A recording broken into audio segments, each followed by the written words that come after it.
Welcome to What If Sleepstorian, soft-spoken tales to slow the day's thoughts and carry you toward peaceful sleep. Before we begin, tell me where in the world you're listening from tonight, and, if you wish, what's on your mind. I read every note and love keeping quiet company across distances. If this brings you peace, a like and subscribe will help me make more nightbound stories. And if you'd like to support even further, you can buy me a coffee through the link in the description. Now, settle in, get comfortable, and breathe with me as we begin. The October wind whispered through the narrow streets of London, carrying with it the gentle scent of chimney smoke and fallen leaves.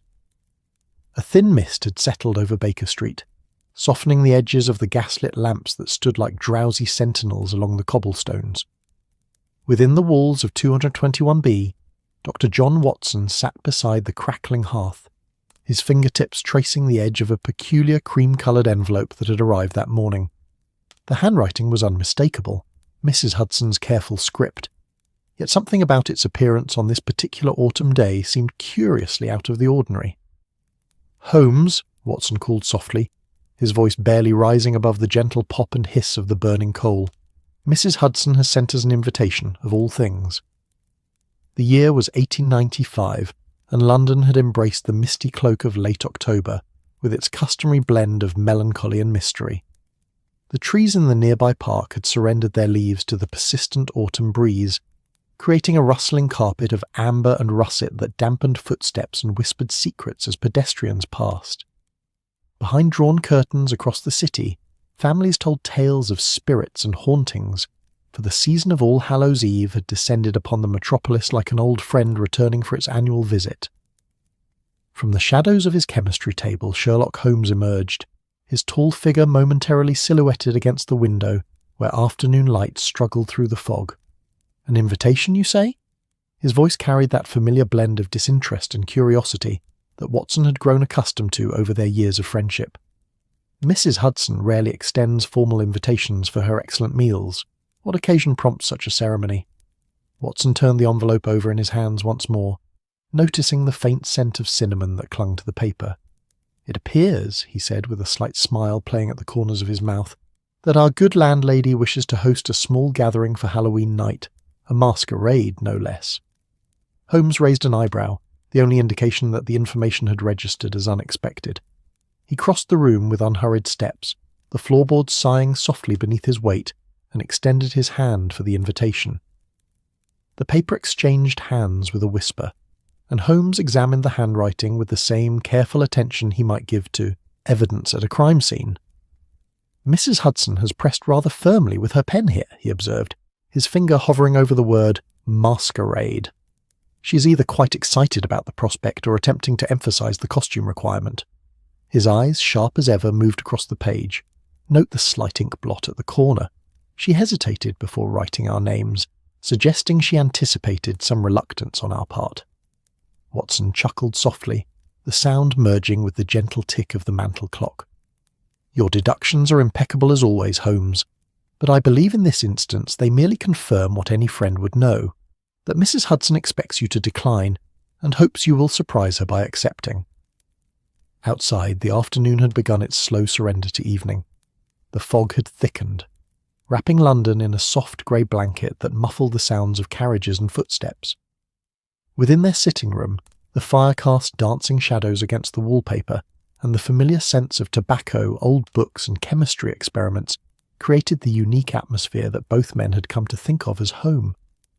Holmes set the invitation down on the side table and returned to his experiment, his movements deliberate and measured.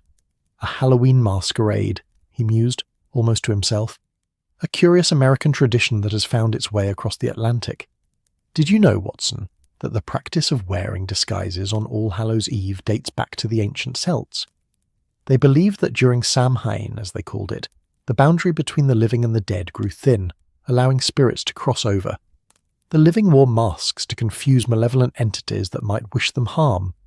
The doctor smiled, recognizing Holmes's digression into historical facts as a sign that his interest had been piqued, despite his outward indifference.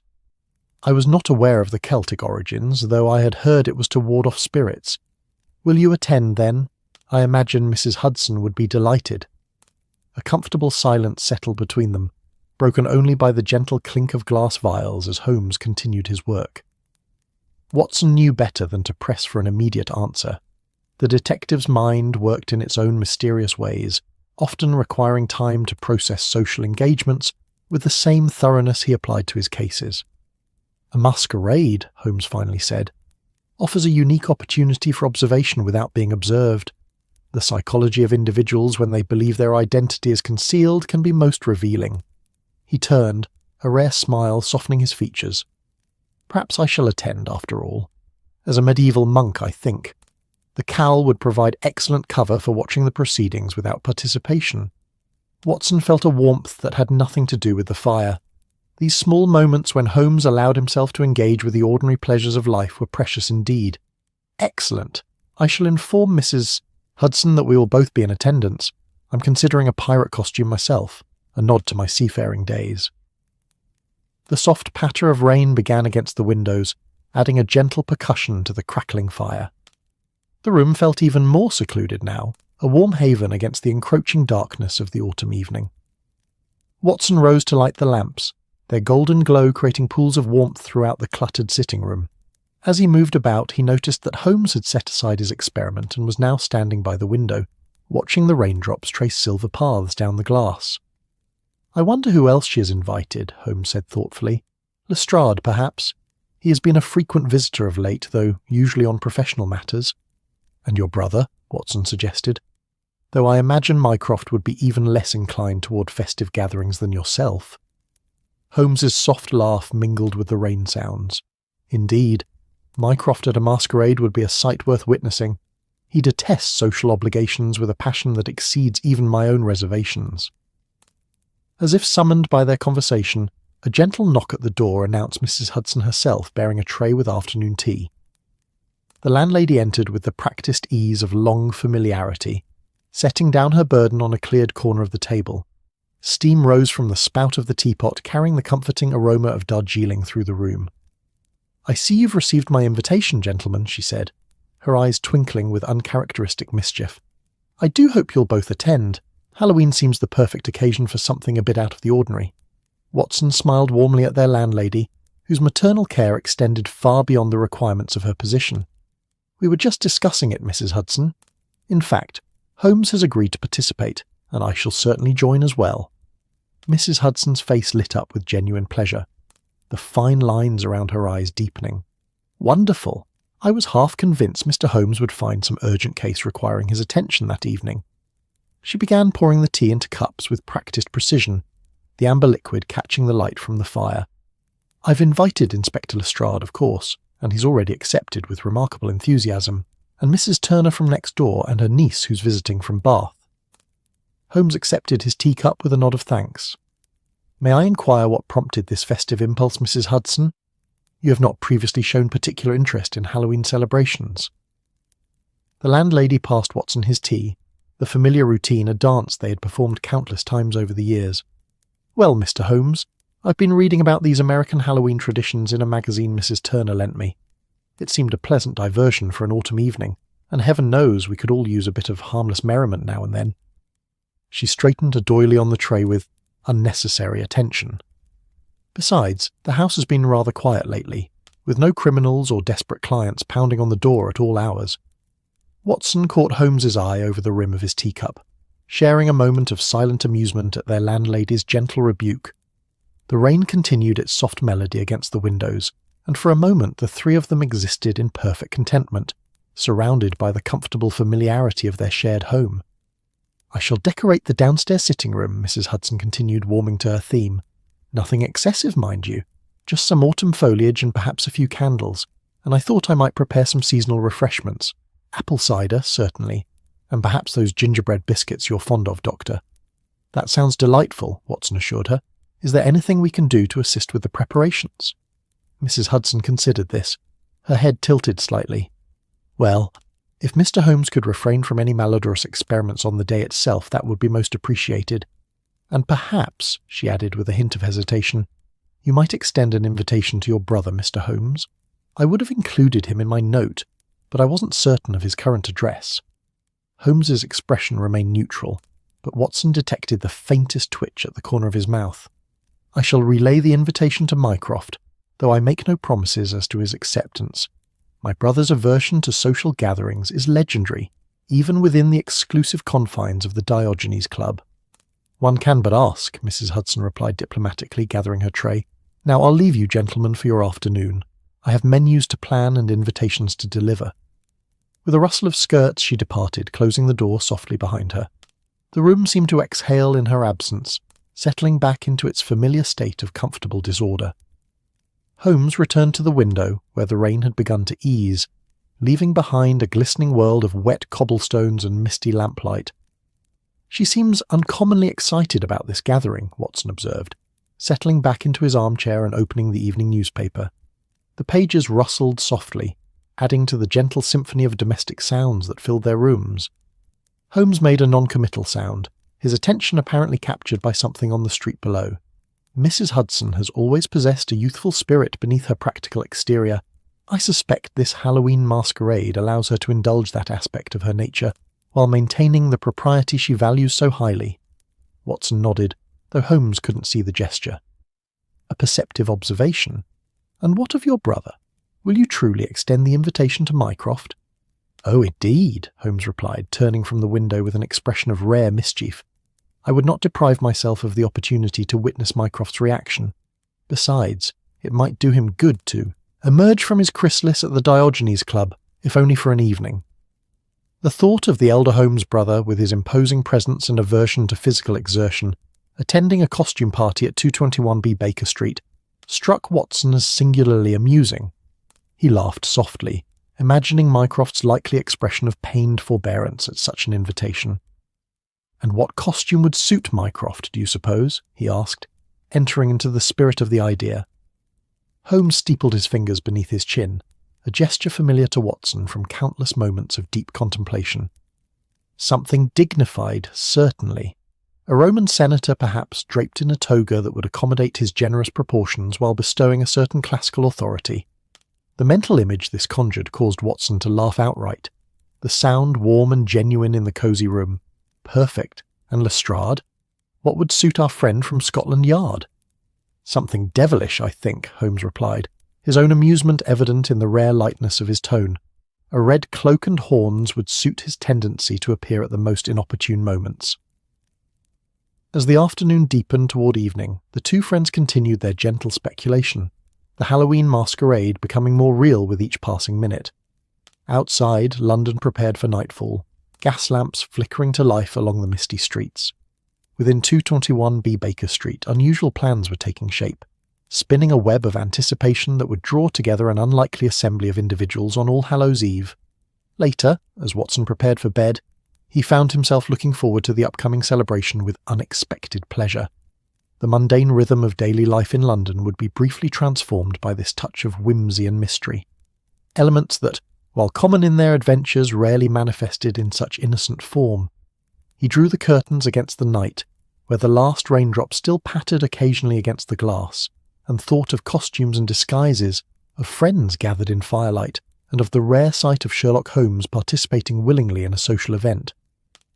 In his own room, Holmes sat long into the night, contemplating the curious psychology of masquerades and the human desire to temporarily assume alternate identities.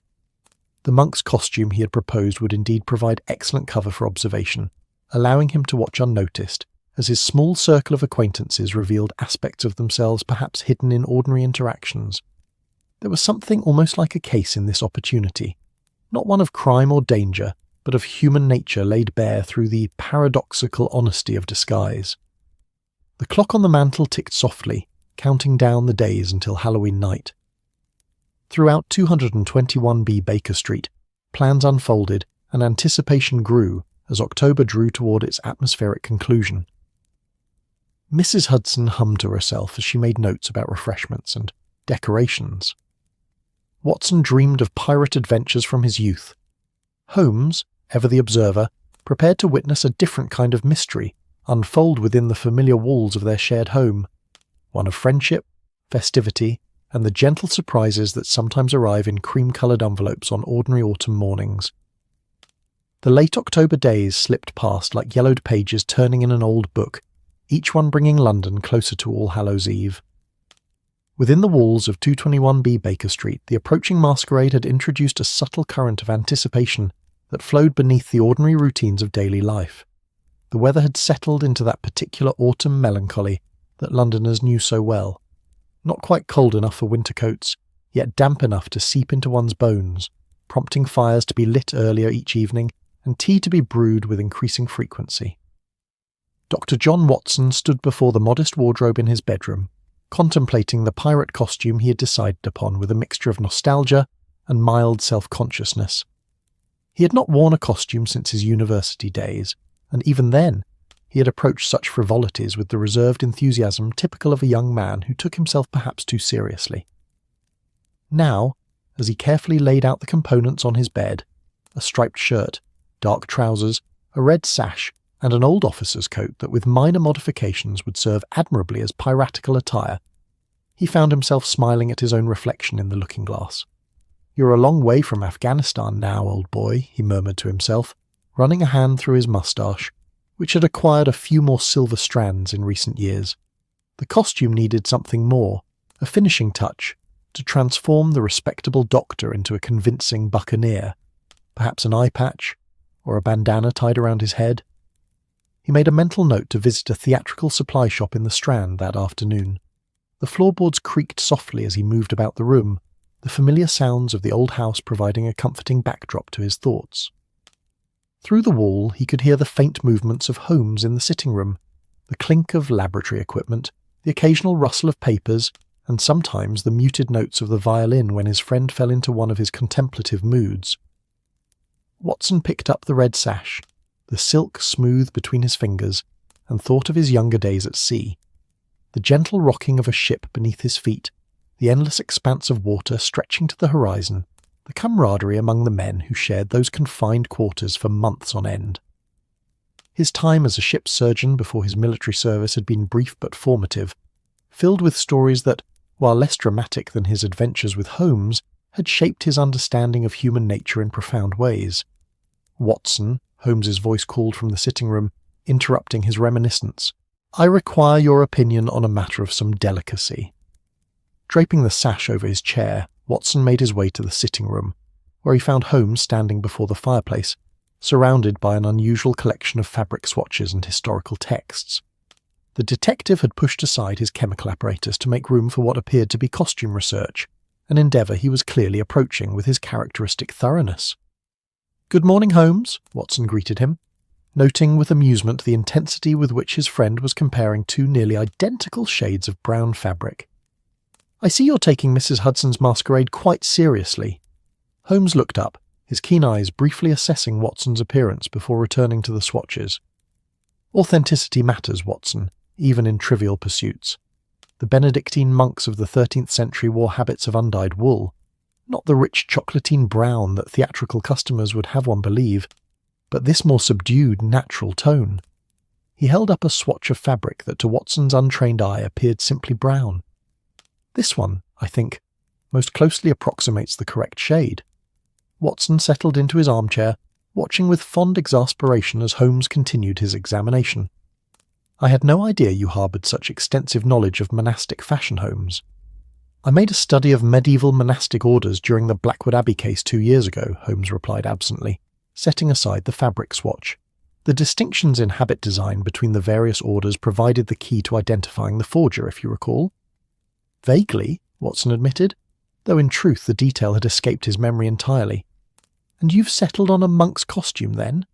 I thought perhaps you might change your mind." Holmes picked up a large book with careful hands, the leather binding worn with age. The monk's habit provides the perfect combination of anonymity and mobility. The cowl obscures the face without the encumbrance of a mask, while the flowing robes allow for ease of movement. He opened the book to a marked page, revealing an illuminated manuscript showing monks engaged in various daily activities. Additionally, the historical association with silent observation suits my purpose admirably. "And what purpose might that be?" Watson inquired, leaning forward to examine the illustration. "Beyond honouring our good landlady's invitation, of course." A faint smile crossed Holmes's face, there and gone in an instant. Every gathering of individuals presents an opportunity for the study of human nature, Watson. People behave different when they believe themselves disguised. Some become more reserved, others shockingly uninhibited. The psychology of masquerade is a fascinating field. "So our Halloween party is to be another of your experiments in human behaviour?" Watson asked, raising an eyebrow. Holmes closed the book gently. "Consider it field research, but rest. Assured, my observations will not detract from the festivities. In fact, they may enhance my appreciation of the event." He moved to his desk, where several sheets of paper covered in his precise handwriting lay scattered. "I have taken the liberty of sending a note to Mycroft regarding the masquerade." "And has he responded?" Watson couldn't help but feel curious about the elder Holmes's reaction to such an invitation. "Not yet, though I anticipate his reply will arrive by this afternoon's post." Holmes gathered the papers into a neat stack. "I presented the event as an intellectual exercise rather than a social gathering, which may increase the probability of his acceptance." Watson chuckled softly. "Clever approach. And did you suggest the Roman senator costume we discussed?" "I merely hinted that classical attire would suit the occasion. Mycroft possesses enough vanity to select something appropriately dignified without my explicit guidance." Holmes's tone held a trace of the affectionate exasperation that occasionally coloured his references to his brother. "He will attend, I think. Curiosity will overcome his natural inertia." A soft knock at the door announced Mrs. Hudson, who entered bearing a tray of mid-morning tea. The landlady appeared slightly flushed, her normally impeccable hair showing signs of hasty rearrangement, and a smudge of flour dusted one sleeve of her dress. "Your tea, gentlemen," she announced, setting down the tray with care. "I've included some of those shortbread biscuits you favour, Dr. Watson. Mr. Holmes, I wondered if I might borrow that large copper pot from your collection of chemical equipment. I promise it will be thoroughly cleaned before and after use." Holmes regarded her with a penetrating glance. "You're experimenting with mulled cider recipes, I see. The cinnamon stain on your cuff and the distinctive aroma of cloves that accompanies you suggest at least 2 batches already this morning." Mrs. Hudson's expression of surprise melted into a smile. "Indeed, Mr. Holmes, I'm trying to perfect the recipe before the masquerade. The first batch was too sweet, and the second lacked sufficient spice."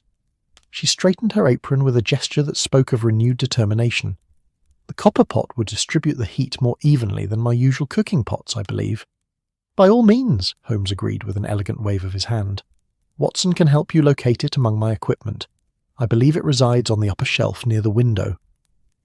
As Watson rose to assist Mrs. Hudson, she continued sharing her preparations, her usual reserve giving way to genuine enthusiasm. "I've ordered special candles from that little shop in Covent Garden, beeswax with a touch of bayberry for a seasonal fragrance. And Mrs. Turner's niece has the most remarkable talent for paper crafting. She's creating the most delightful silhouettes of bats and cats to hang in the windows." Watson retrieved the copper pot, wiping a thin layer of dust from its surface before presenting it to Mrs. Hudson. "It sounds as though your preparations are proceeding admirably. Is there anything else you require assistance with?" Mrs. Hudson accepted the pot with a grateful nod. "Actually, Dr. Watson, if you wouldn't mind moving some of the furniture in the downstairs sitting room tomorrow morning. I'd like to create more space for our guests to mingle, and Billy isn't quite strong enough to shift the larger pieces." "It would be my pleasure," Watson assured her. "Perhaps after my morning appointments?" "That would be perfect. And Mr. Holmes," she turned to the detective who had resumed his examination of fabric swatches. "Inspector Lestrade called while you were out yesterday. He seemed quite excited about the masquerade and mentioned something about a devilishly good costume that he had procured." Holmes raised an eyebrow. "How intriguing. Our friend from Scotland Yard embraces the spirit of the occasion with unexpected enthusiasm. Did he perchance mention if he had received any word from my brother?" "Not that I recall," Mrs. Hudson replied, "though there was a messenger earlier this morning with a rather official-looking envelope. I placed it on the silver tray by the door." Holmes moved with sudden purpose to retrieve the envelope, breaking the seal with elegant efficiency. His eyes scanned the contents, a subtle shift in his expression indicating satisfaction. "Mycroft will attend," he announced, folding the letter precisely along its original creases. "He writes that while he fundamentally objects to frivolity as a concept, he finds himself curiously compelled to observe this particular social experiment. He also requests that no mention of his attendance be made at his club." Watson couldn't suppress a grin. Marvellous. The gathering grows more interesting by the hour. Did he mention his choice of costume? He did not elaborate, Holmes replied, tucking the letter into his pocket, though he requested the dimensions of our doorways, which suggests something rather grand in scale. Mrs. Hudson clasped her hands together in evident delight. How wonderful that your brother will join us, Mr. Holmes. I shall prepare those almond biscuits he complimented on his last visit. With a rustle of skirts she departed, copper pot in hand, humming a cheerful tune that floated back up the stairs. In the wake of her departure, a comfortable silence settled over the sitting room. Watson poured the tea, the familiar ritual grounding him in the present moment as his thoughts drifted to the upcoming celebration. The masquerade had taken on a life of its own, expanding from Mrs. Hudson's simple invitation into an event of unexpected significance. "I believe I shall visit that theatrical supply shop on the Strand this afternoon," Watson remarked, passing Holmes his tea. "My pirate costume requires a few finishing touches. Would you care to accompany me? You might find something suitable for your monastic ensemble." Holmes accepted the cup with a nod of thanks. "I have already arranged for the appropriate fabric to be delivered tomorrow. A client from the Whitechapel Mystery, the tailor, if you recall, offered his services in exchange for my assistance. He specialises in historical reproductions for the stage." He sipped his tea thoughtfully. "However, I would not be averse to accompanying you. There is a bookshop nearby where I hope to find a specific text on medieval monastery floor plans." Watson raised an eyebrow. "Floor plans? Surely such detail exceeds even your standards for costume authenticity." "The floor plans are for a different matter entirely," Holmes replied with a dismissive wave. "A minor case involving a stolen manuscript from a private collection. The curator believes it may have been hidden within the walls of a converted abbey in Sussex." The afternoon found them strolling along the Strand, navigating the busy thoroughfare with practised ease. London hummed with activity around them. Hansoms rattling past, shop doors opening and closing, street vendors calling their wares in sing-song voices that rose above the general din. The air carried the peculiar blend of coal smoke, horse, river mist and humanity that defined the city, overlaid today with the earthy scent of fallen leaves from the nearby parks. At Bartholomew's Theatrical Emporium, Watson browsed through bins of costume accessories, while Holmes observed with detached interest. The shop was a treasure trove of the fantastic and the historical. Feathered masks hung from the ceiling, racks of costumes lined the walls, and glass cases displayed everything from replica jewels to theatrical daggers. "What do you think, Holmes?" Watson held up an eye patch, the black leather gleaming in the gaslight. "Essential for a proper pirate, wouldn't you say?" Holmes tilted his head slightly, assessing the item with the same precision he might apply to a piece of evidence. "The craftsmanship is adequate, though the leather is rather new for a weathered sea captain. Perhaps if you were to treat it with a solution of tea and salt water to suggest exposure to the elements." Watson smiled, adding the eye patch to his small collection of purchases. "I doubt anyone will scrutinise my costume with your level of attention to detail, my friend." "Perhaps not," Holmes conceded, picking up an ornate Venetian mask only to set it down again with a slight grimace at its gaudy ornamentation. Though authenticity in small details often creates a more convincing whole. As Watson completed his transaction, his attention was caught by a familiar figure examining costume jewellery near the window. "Holmes," he murmured, nudging his friend discreetly. "Isn't that Inspector Lestrade?" Holmes glanced in the indicated direction, his keen eyes confirming Watson's observation. Indeed, and judging by the red fabric draped over his arm and the small horns he's currently examining, it appears our prediction regarding his costume choice was remarkably accurate. They approached the inspector, who started slightly at Holmes's greeting before breaking into a grin. "Mr. Holmes? Dr. Watson? Fancy meeting you here." He attempted to casually conceal the devil horns behind his back, an effort so transparent that Watson had to stifle a laugh. "No need for secrecy, Inspector," Holmes said, with a rare touch of humour. "Your Halloween disguise is safe with us, though I suspect it will be rather obvious even with the mask you're considering." Lestrade's expression shifted from embarrassment to resignation. "Mrs. Hudson's party has become something of a talking point at the Yard. Even the superintendent mentioned it this morning." He held up the red fabric, a cape of surprisingly good quality. "My wife insisted I make a proper effort. Said it would do me good to enjoy myself for once." "A wise woman, Mrs. Lestrade," Watson commented warmly. "We're all looking forward to the gathering, Even Holmes's brother has agreed to attend. Lestrade's eyebrows rose in surprise. Mycroft Holmes? At a Halloween masquerade? Now that I would not have wagered on. He lowered his voice conspiratorially. Between us, I'm rather looking forward to an evening without criminals or corpses. Just good company and Mrs. Hudson's excellent refreshments. Holmes, who had been examining a display of theatrical makeup with critical interest, rejoined them. You may be surprised, Lestrade. Social gatherings have their own mysteries, if one knows how to observe them. The inspector chuckled, tucking his purchases under his arm. Only you, Mr. Holmes, would approach a party as if it were a crime scene. Well, gentlemen, I must be off. More costumes to gather, it seems. With a tip of his hat he departed, disappearing into the London crowd outside. As they continued their own shopping expedition, Watson found himself wondering about the unexpected turns life sometimes took. Here they were, a detective, a doctor, a Scotland Yard inspector, and soon a government official, all preparing for a Halloween masquerade with the same attention they might give to a serious case.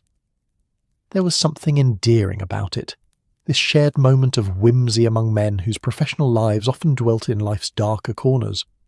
Later, returning to Baker Street with their purchases, they found the house filled with the warm spice scent of Mrs. Hudson's latest cider experiment. The aroma wafted up the stairs, bringing with it memories of harvests and hearths, of autumn celebrations dating back through centuries of human tradition. I believe Mrs. Hudson has perfected her recipe, Watson observed, as they hung their coats in the hallway. The air smells positively festive. Holmes inhaled deeply, his analytical mind automatically cataloguing the components. Cinnamon, cloves, allspice, nutmeg, and something else. Apple, certainly, but with an additional fruit note. Oranges, perhaps, or... Could you not simply enjoy the aroma without dissecting it? Watson asked with fond exasperation as they climbed the 17 steps to their rooms. Holmes's lips quivered in what might have been a suppressed smile.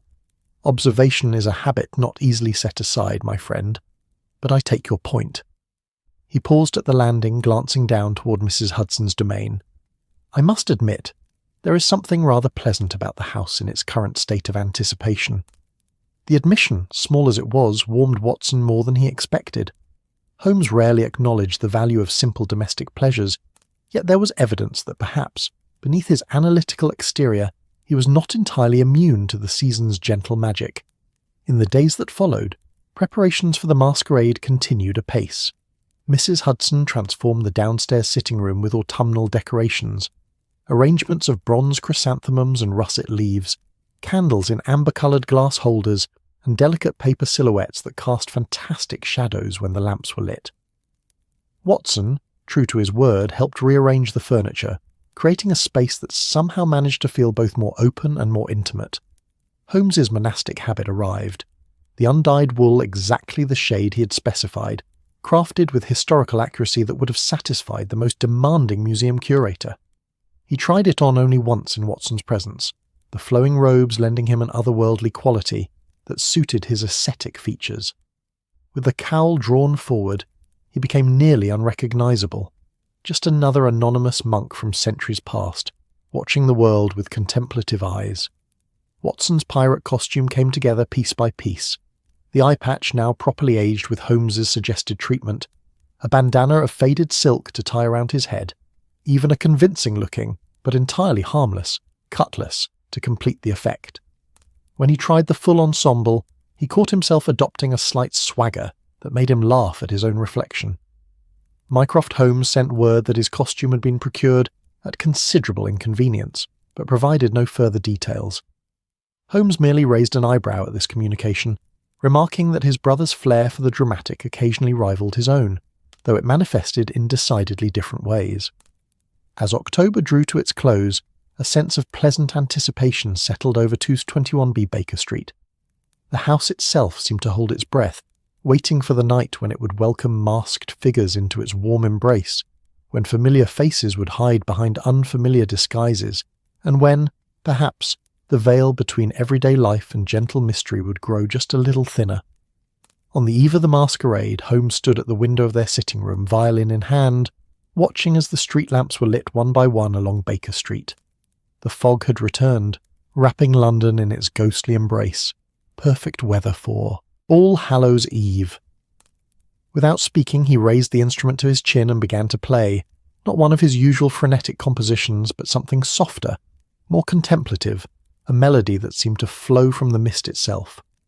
Watson, seated by the fire with a book open but unread in his lap, closed his eyes and listened.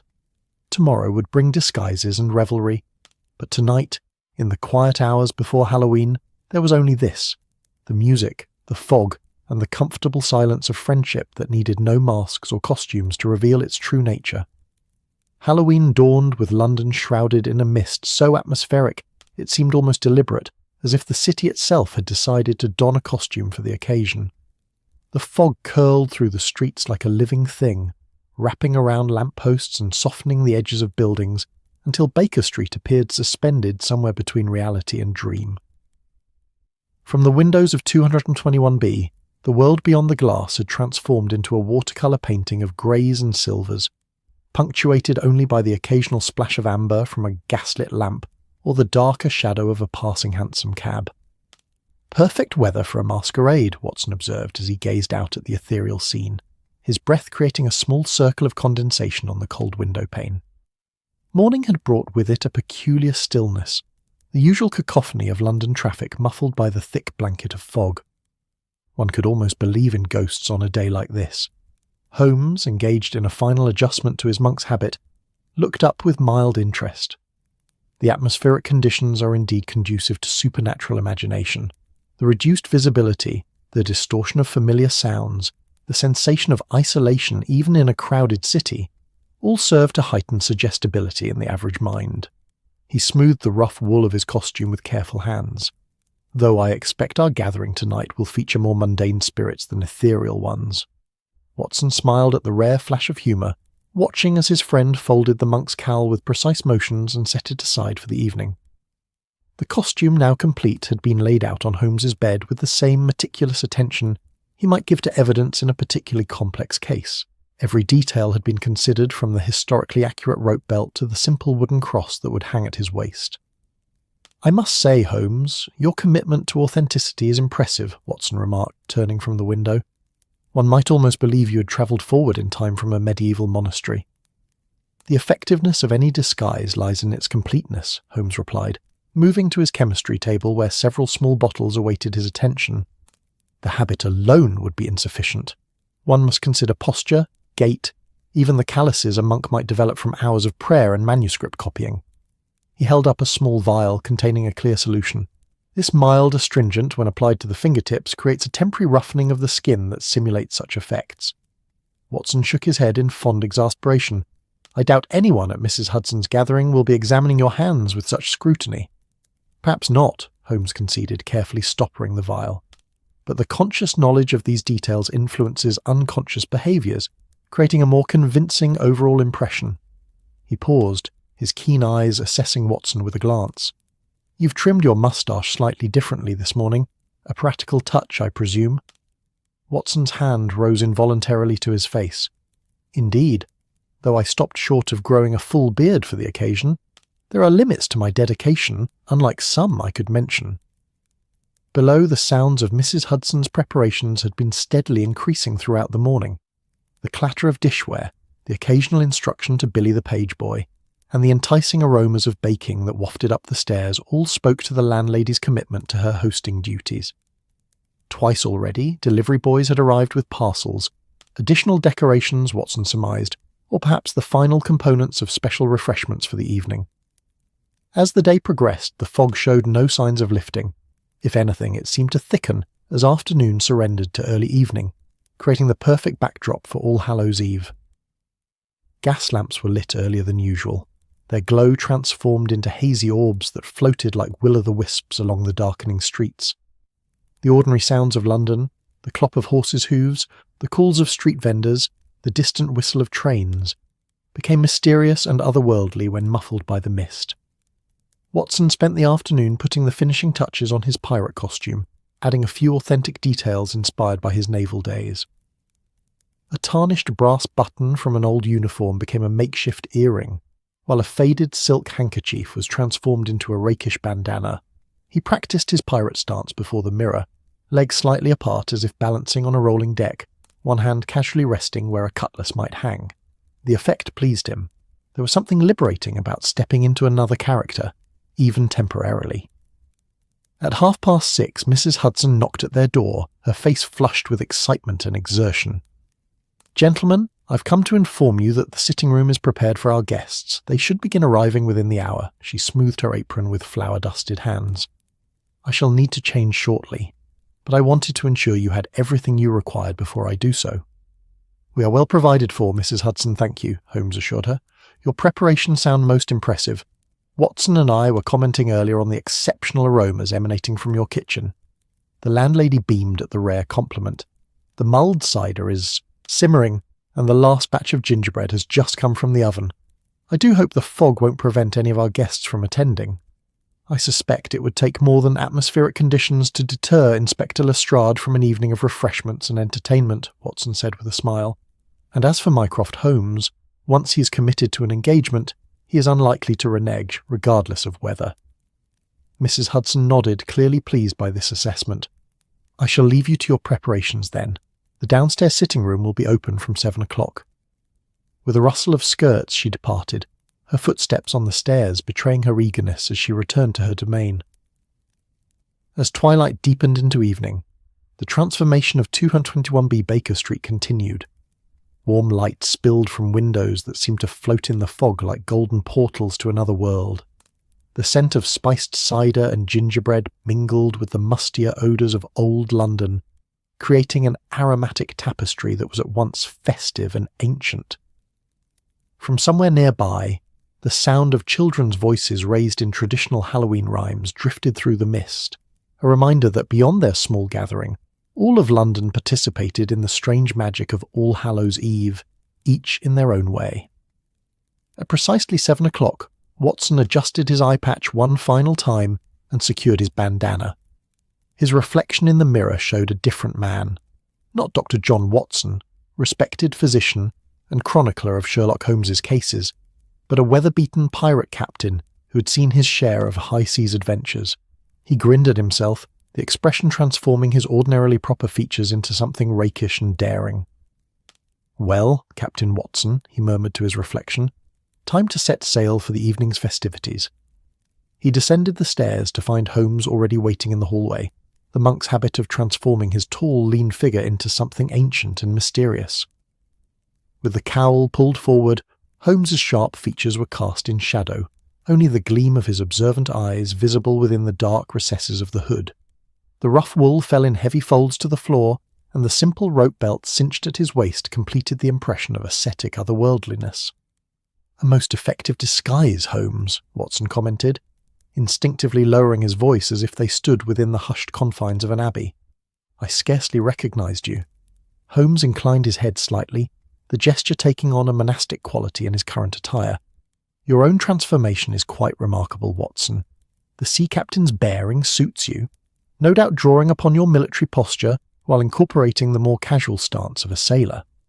From below they heard the front door open, followed by Mrs. Hudson's warm welcome to the first arrival.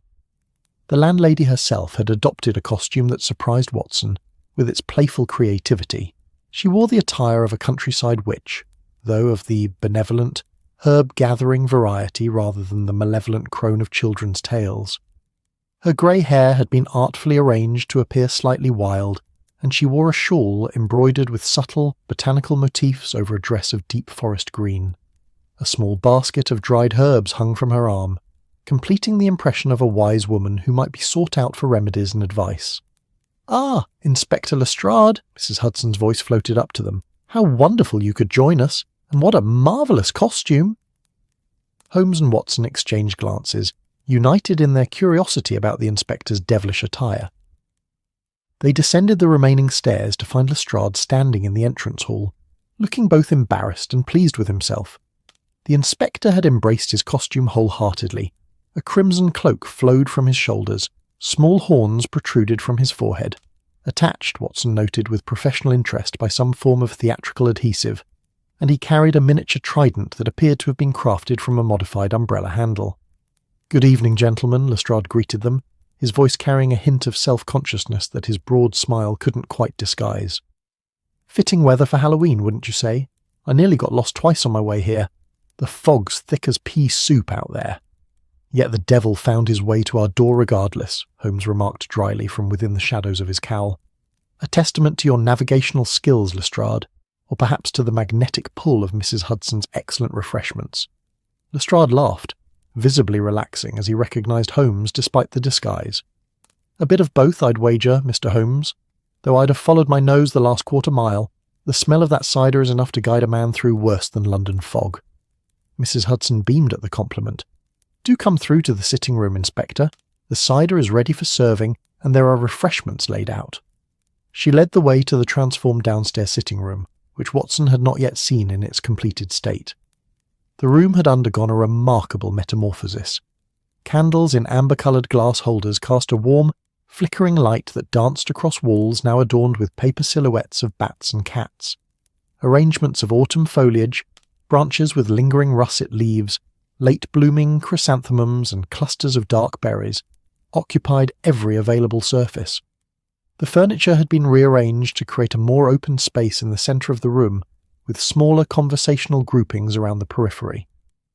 A table near the fireplace held an impressive array of refreshments: the promised gingerbread, small sandwiches cut into seasonal shapes, dishes of nuts and dried fruits, and a magnificent crystal bowl from which Mrs. Hudson now began to ladle steaming cups of cider. "Mrs. Hudson, this is extraordinary," Watson exclaimed, taking in the transformed space with genuine admiration. "You've created a perfect Halloween atmosphere." The landlady's cheeks coloured with pleasure as she handed Lestrade the first cup of cider. "Mrs. Turner's niece deserves much of the credit for the decorations. She has quite the artistic touch with those paper cuttings." As Lestrade accepted his cider, the front door knocker sounded again. Mrs. Hudson hurried to welcome the new arrivals. Mrs. Turner and her niece, Miss Clara Peterson, both dressed as elegant black cats with small velvet ears attached to headbands and delicate whiskers painted on their cheeks. They were followed shortly by a young constable from Scotland Yard who Lestrade had invited, dressed somewhat awkwardly as a highwayman, and then by the local pharmacist and his wife in matching owl costumes. The small sitting room gradually filled with guests, each arrival bringing a fresh exclamation of delight at the decorations and a new costume to admire. Holmes, true to his chosen disguise, retreated to a shadowy corner where he could observe the proceedings while remaining largely unnoticed. Watson, meanwhile, found himself enjoying the role of pirate captain with unexpected enthusiasm, regaling Mrs. Turner's niece with modified versions of his sea adventures that omitted the more gruesome medical details in favour of daring escapades. "And that's when we spotted the Portuguese vessel on the horizon," he concluded, having transformed a routine encounter with a merchant ship during his naval days into something considerably more swashbuckling. "Fortunately, the wind was in our favour, and we managed to outrun them before they could bring their guns to bear." Miss Peterson's eyes widened appreciatively behind her cat mask. "How thrilling, Dr. Watson! Were you afraid?" Watson twirled his painted moustache with piratical flair. "A sailor learns to respect the sea and other vessels, Miss Peterson, but fear is a luxury one cannot afford when there are decisions to be made and a crew depending on you." From his corner, Holmes watched this exchange with what Watson suspected was concealed amusement, though the monk's cowl made it difficult to discern his friend's expression. The detective maintained his character with impressive consistency, speaking rarely and then only in low, measured tones that suggested years of contemplative silence. The grandfather clock in the hallway had just chimed 8 when the front door knocker sounded again, this time with a deliberate, measured cadence that Watson immediately recognised. Holmes straightened slightly in his corner, the only indication that he too had identified the arrival of his brother. Mrs. Hudson hurried to answer the door, and a moment later, the imposing figure of Mycroft Holmes filled the doorway to the sitting room. The elder Holmes had indeed chosen the costume of a Roman senator, as his brother had predicted. He wore a toga of high-quality white wool with a purple border that spoke to significant expense and attention to detail. A crown of gilded laurel leaves rested upon his head, and he carried a scroll in one hand with the gravitas of a man bearing imperial decrees. "Good evening," Mycroft intoned, his deep voice carrying effortlessly through the room. "I trust I have not delayed the proceedings unduly. The fog necessitated a slower pace from my driver than is customary." The assembled guests regarded Mycroft with varying degrees of awe and amusement, His impressive stature, combined with the authentic classical attire, created a commanding presence that seemed to momentarily expand the dimensions of Mrs. Hudson's modest sitting room. Even Lestrade appeared somewhat cowed, his devilish confidence diminishing slightly in the face of such senatorial dignity. "Not at all, Mr. Holmes," Mrs. Hudson assured him, recovering quickly from her own surprise at his transformation. "We are delighted you could join us. May I offer you some mulled cider?" Mycroft inclined his head graciously. "Thank you, Mrs. Hudson. Your hospitality is, as always, beyond reproach." He accepted a cup with a nod of thanks, his gaze sweeping the room until it located his brother in the shadowed corner. The brothers acknowledged each other with the barest of nods, a monk and a senator separated by centuries, yet united by blood and a shared appetite for observation. With Mycroft's arrival, the gathering seemed complete. Conversation flowed more freely as initial shyness gave way to the liberating effect of costumes and Mrs. Hudson's excellent cider. Lestrade, his natural conviviality enhanced by his devilish persona, moved from group to group, sharing amusing anecdotes from Scotland Yard that had been carefully sanitised of any truly disturbing details. The young constable, gradually overcoming his initial awkwardness, found himself engaged in earnest conversation with Miss Peterson about the technical challenges of whisker drawing versus the application of a highwayman's mask. Watson, stepping out into the hallway for a moment of quiet, found Holmes had done the same. The detective had pushed back his cowl slightly, revealing more of his sharp features in the dimmer light of the corridor. "Well, Holmes, what do your monastic observations reveal about our gathering?" Watson asked in a low voice, aware that the sitting-room door remained open. Holmes's eyes gleamed with that familiar intensity that signalled his mind was actively cataloguing and analysing. "Several interesting dynamics are emerging," he murmured. "Lestrade's costume choice reveals more about his self-perception than he perhaps realises. The devil is, after all, a figure of considerable power and mischief, qualities our friend secretly admires despite his professional dedication to order." "And your brother?" Watson prompted, glancing back toward the sitting-room where Mycroft now held the court near the fireplace. Several guests gathered around him as he expounded on what appeared to be the historical accuracy of various costumes present. "Mycroft's selection is entirely in character," Holmes replied, with the faint suggestion of a smile. "The Roman senator, a figure of authority and intellectual superiority, who influences events while rarely participating directly in them. I suspect he is enjoying himself more than he would ever admit, particularly as his costume legitimizes his natural tendency toward pontification." Watson chuckled softly. "And what of our good landlady? I must say, her witch costume surprised me." "Mrs. Hudson contains depths that continually escape notice," Holmes observed, his tone warming slightly. "The choice of a healing witch rather than a malevolent one speaks to her nurturing nature, while the creativity of the costume itself reveals an imagination often hidden beneath her practical exterior." Their conversation was interrupted by a sudden increase in volume from the sitting room, laughter and exclamations suggesting a new arrival or unexpected event. Holmes pulled his cowl forward once more, instantly transforming back into the silent monk as they returned to investigate. The cause of the commotion was immediately apparent. Standing in the centre of the sitting room was a figure that neither Holmes nor Watson recognised. A tall individual wearing a dramatic black cloak and an elaborate Venetian mask of silver and black that concealed their entire face. The costume was executed with flawless attention to detail, from the perfectly tailored cloak to the gloves of soft black leather that concealed the wearer's hands. "I don't believe I extended an invitation to the Phantom of the Opera," Mrs. Hudson was saying, her tone hovering between confusion and the determination to remain a gracious hostess. "Though you're certainly welcome to join us. Might I ask your name, sir?" The masked figure offered a deep, elegant bow but did not speak. Instead, they produced from within their cloak a single red rose, which they presented to Mrs. Hudson with a flourish that suggested theatrical training. "How mysterious!" Mrs. Turner exclaimed, clearly delighted by this dramatic addition to the gathering.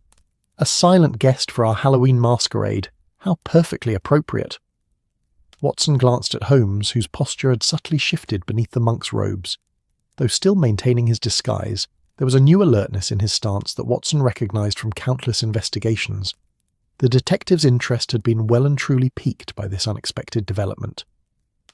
Mycroft, too, was observing the newcomer with heightened attention, his expression suggesting that he was mentally reviewing the guest list and finding no match for this particular costume. Lestrade, perhaps influenced by the professional presence of both Holmes brothers, had unconsciously adopted a more official posture. Despite his devilish attire, the masked figure moved, through the room with graceful self-assurance, acknowledging each guest with a slight bow but never speaking. There was something in their movements that suggested familiarity with the space, Watson noted. They navigated around furniture with the confidence of someone who knew the room's layout rather than a true stranger. As the grandfather clock in the hallway chimed the quarter hour, Watson felt a curious sensation, as if the Halloween masquerade had shifted from simple entertainment to something more intriguing. The fog pressed against the windows like a living thing. The candles cast shifting shadows that seemed to dance with minds of their own, and among them moved this silent masked figure whose identity remained a tantalizing mystery. Holmes, still in his corner but now watching the masked guest with undisguised interest, caught Watson's eye across the room. The detective nodded almost imperceptibly, a silent acknowledgement that their evening had taken an unexpected turn. What had begun as Mrs. Hudson's simple Halloween gathering had transformed into something that offered the promise of mystery, and neither man could resist the allure of that unspoken challenge. The masquerade continued, the atmosphere now charged with a subtle current of curiosity and speculation. Who was beneath the Venetian mask? A friend playing an elaborate prank? A neighbour who had heard of the gathering and decided to join uninvited? Or someone with a more specific purpose in mind? As Watson accepted another cup of Mrs. Hudson's excellent cider, he smiled to himself. Whatever the answer might be, one thing was certain. This Halloween night at 221B Baker Street would prove far more memorable than any of them had anticipated when the cream-coloured invitations first arrived. The grandfather clock in Mrs. Hudson's sitting room chimed 9, its resonant tones momentarily rising above the gentle hum of conversation and the occasional burst of laughter. The candles had burned lower, casting longer shadows across the walls, where the paper silhouettes of bats seemed to flutter in the warm, flickering light. Outside, the fog pressed against the windows like a living entity, transforming the ordinary street lamps of Baker Street into ethereal orbs that floated in the darkness like wayward spirits. Within the cosy confines of 221B, the Halloween masquerade had settled into a pleasant rhythm. Mrs. Hudson moved among her guests with quiet pride, ensuring that cups were refilled and plates replenished. The mulled cider, now in its second batch, had mellowed to perfection, its spiced aroma mingling with the scent of beeswax candles and autumn foliage to create an atmosphere both festive and somehow timeless. One could almost believe, Watson thought as he observed the scene, that they had slipped backward through the centuries to some medieval feast, where masks and costumes allowed ordinary folk to step outside themselves for one enchanted evening. At the centre of this enchantment remained the mysterious masked guest, whose arrival had introduced an element of intrigue to the gathering. The figure in the Venetian mask continued to move through the room with graceful assurance, engaging in brief, pantomimed exchanges with various guests but never speaking a word. Watson had been watching closely, as had Holmes from his monastic corner, but neither had yet discerned any obvious clue to the silent visitor's identity. "Most peculiar, wouldn't you say, Doctor?" Lestrade murmured, sidling up to Watson with his cup of cider. The inspector's devil horns had begun to list slightly to one side after 2 hours of wear, giving him a somewhat lopsided appearance that undermined his attempt at serious inquiry. "Our masked friend seems familiar with everyone, yet no one claims to recognize him." Watson nodded, adjusting his eye patch thoughtfully. "Indeed. Holmes is watching too, though he maintains his monk's disguise admirably." "And what of the elder Mr. Holmes?" Lestrade asked, glancing toward Mycroft, who had established a sort of impromptu court near the fireplace. The Roman senator appeared to be holding forth on some obscure historical matter to a captivated audience that included Mrs. Turner and the pharmacist's wife. "Has he shared any observations with you?"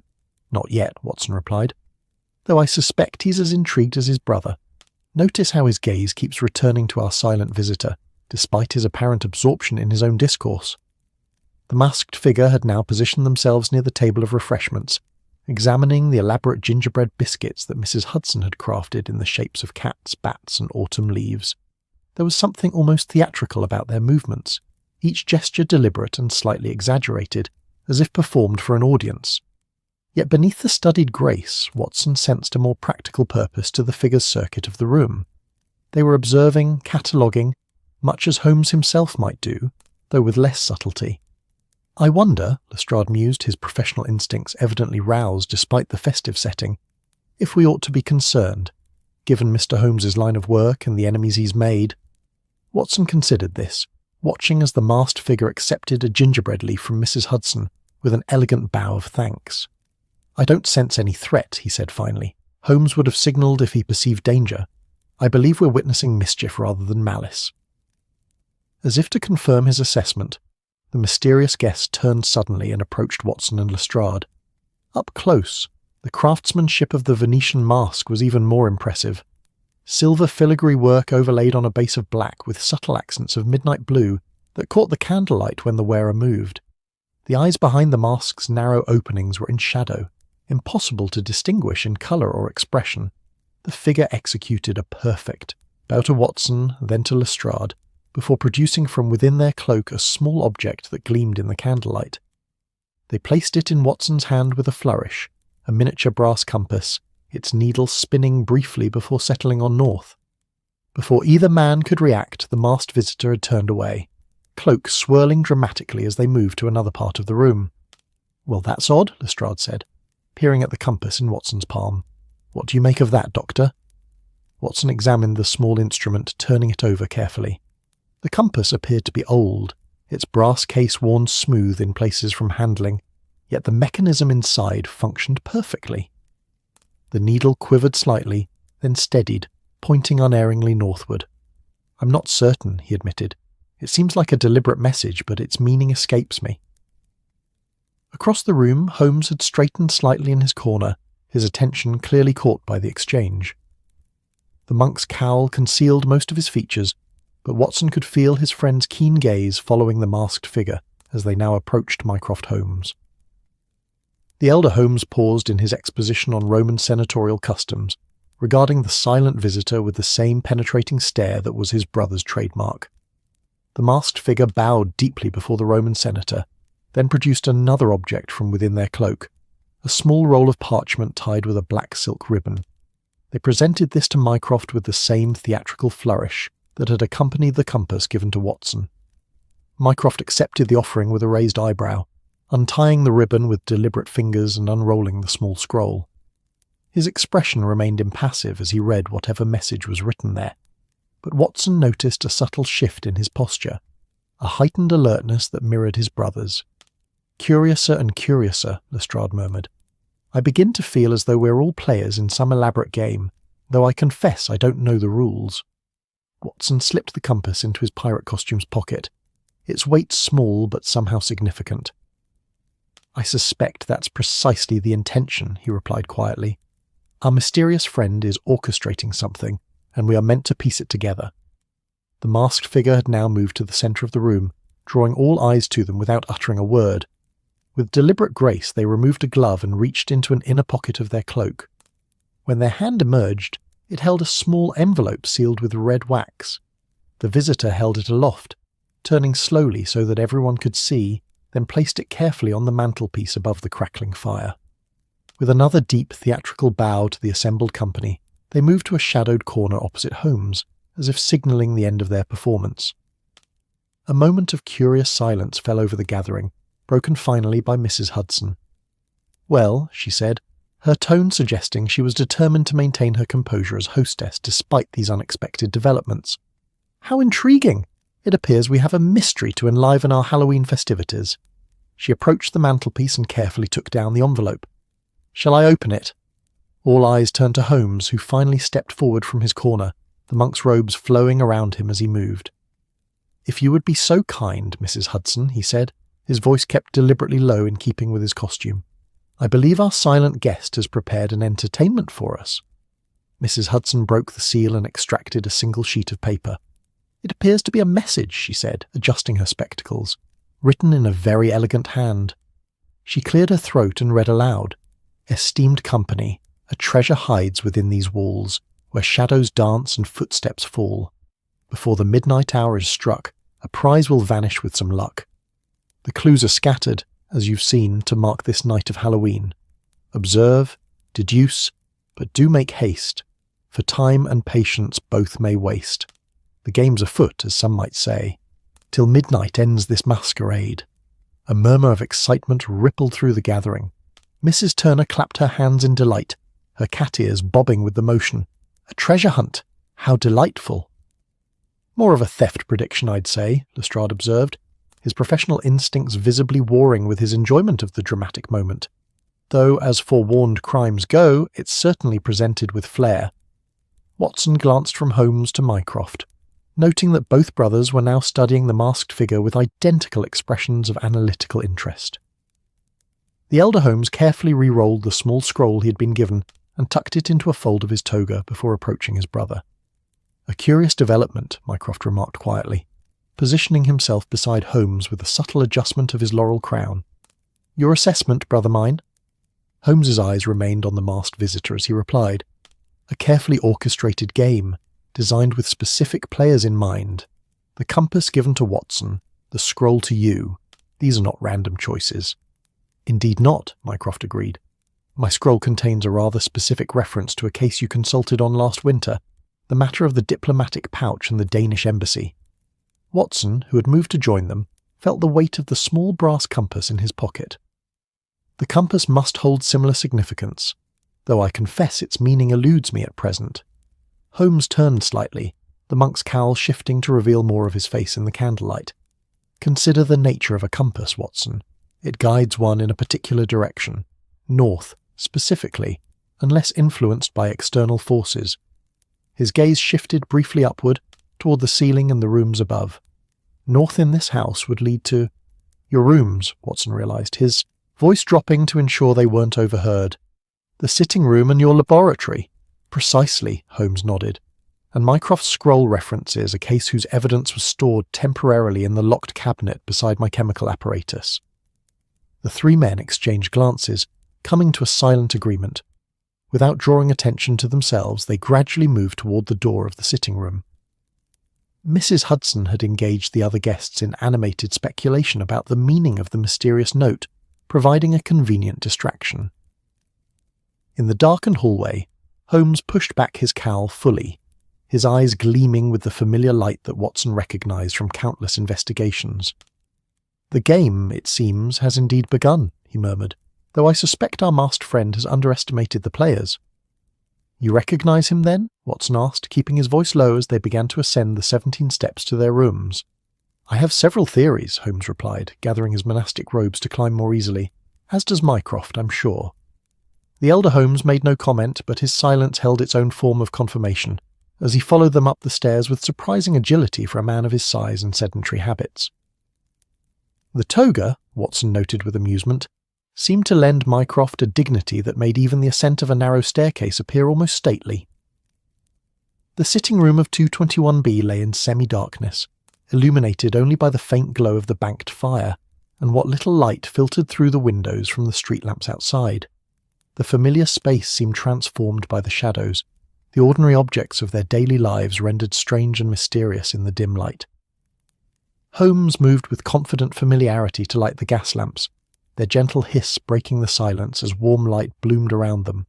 "Now," Holmes said, once the room was sufficiently illuminated, "let us consider what our masked visitor might be seeking." He crossed to the cabinet beside his chemical apparatus, a sturdy piece of furniture with a substantial lock that contained his more sensitive case materials. "The Danish embassy case, Mycroft? Are you certain that was the reference?" Mycroft produced the small scroll and handed it to his brother. "See for yourself. The mention of diplomatic channels frozen by midwinter scandal is quite specific." Holmes unrolled the parchment, his eyes scanning the elegantly penned message. "Indeed. Most interesting." He moved to the cabinet and examined the lock carefully. "Untouched, as I expected. Our friend has not yet made his move." Watson withdrew the compass from his pocket, studying it once more in the better light. "The compass points north, but we're already in the northernmost room. What further direction could it be indicating?" Holmes took the small instrument, turning it over in his long fingers. "Not direction, perhaps, but location. Observe the worn spots on the brass casing. Signs of frequent handling, but concentrated in specific areas. He pointed to several smooth patches on the compass's edge. Someone has been in the habit of opening this casing regularly. With delicate precision, Holmes found the hidden catch that Mycroft and Watson had overlooked. The brass case opened to reveal that the compass itself was merely the top layer of a more complex device. Beneath it lay a small compartment containing a folded piece of paper. "Ah," Mycroft said softly. "A message concealed within the messenger. Elegant." Holmes carefully extracted and unfolded the paper, which proved to be a small map of their sitting room, drawn with remarkable accuracy. One spot was marked with a red X, the location of Holmes's favourite armchair by the fire. Without a word, the three men moved to the indicated spot. Holmes knelt, his monk's robes pooling around him as he ran his hands over and beneath the chair with methodical thoroughness. "Nothing obvious," he murmured. "Yet this is clearly the location indicated." Watson, who had been studying the map more closely, noticed a small notation in the corner, a series of numbers that at first glance appeared to be a date. "Holmes, look at this. Could it be dimensions rather than a date? 14 inches from the front leg, 7 from the side, and 3 inches up?" Holmes's eyes gleamed with approval. "Excellent, Watson. Your instincts continue to serve you well." He made the precise measurements using the ruler from his desk, his fingers probing the underside of the chair at the exact location. "Ah, there is indeed something affixed here." With careful movements, Holmes detached a small object that had been secured to the chair's underside with a wax. A key, old and ornate, its design suggesting it belonged to a piece of furniture rather than a door. "Curious," Mycroft observed, adjusting his toga as he leaned forward to examine the key. "Not one I recognise from your collection, brother." "Nor I," Holmes admitted, turning the key over in his palm. "Yet it has been placed here deliberately, as part of our masked friends game." He straightened, surveying the room with narrowed eyes. "The question is, what lock is it meant to open?" The three men stood in contemplative silence, each mentally cataloguing the various locked items within the flat. Watson's gaze wandered from Holmes's desk to the bookshelves, then to the chemical apparatus, seeking any object that might require such a key. "Perhaps," Mycroft suggested after a moment, "we are approaching this from the wrong angle. The key itself may be the clue, rather than what it opens." Holmes nodded slowly, studying the key with renewed interest. "The design is distinctive, late 18th century if I'm not mistaken. See the filigree work on the bow?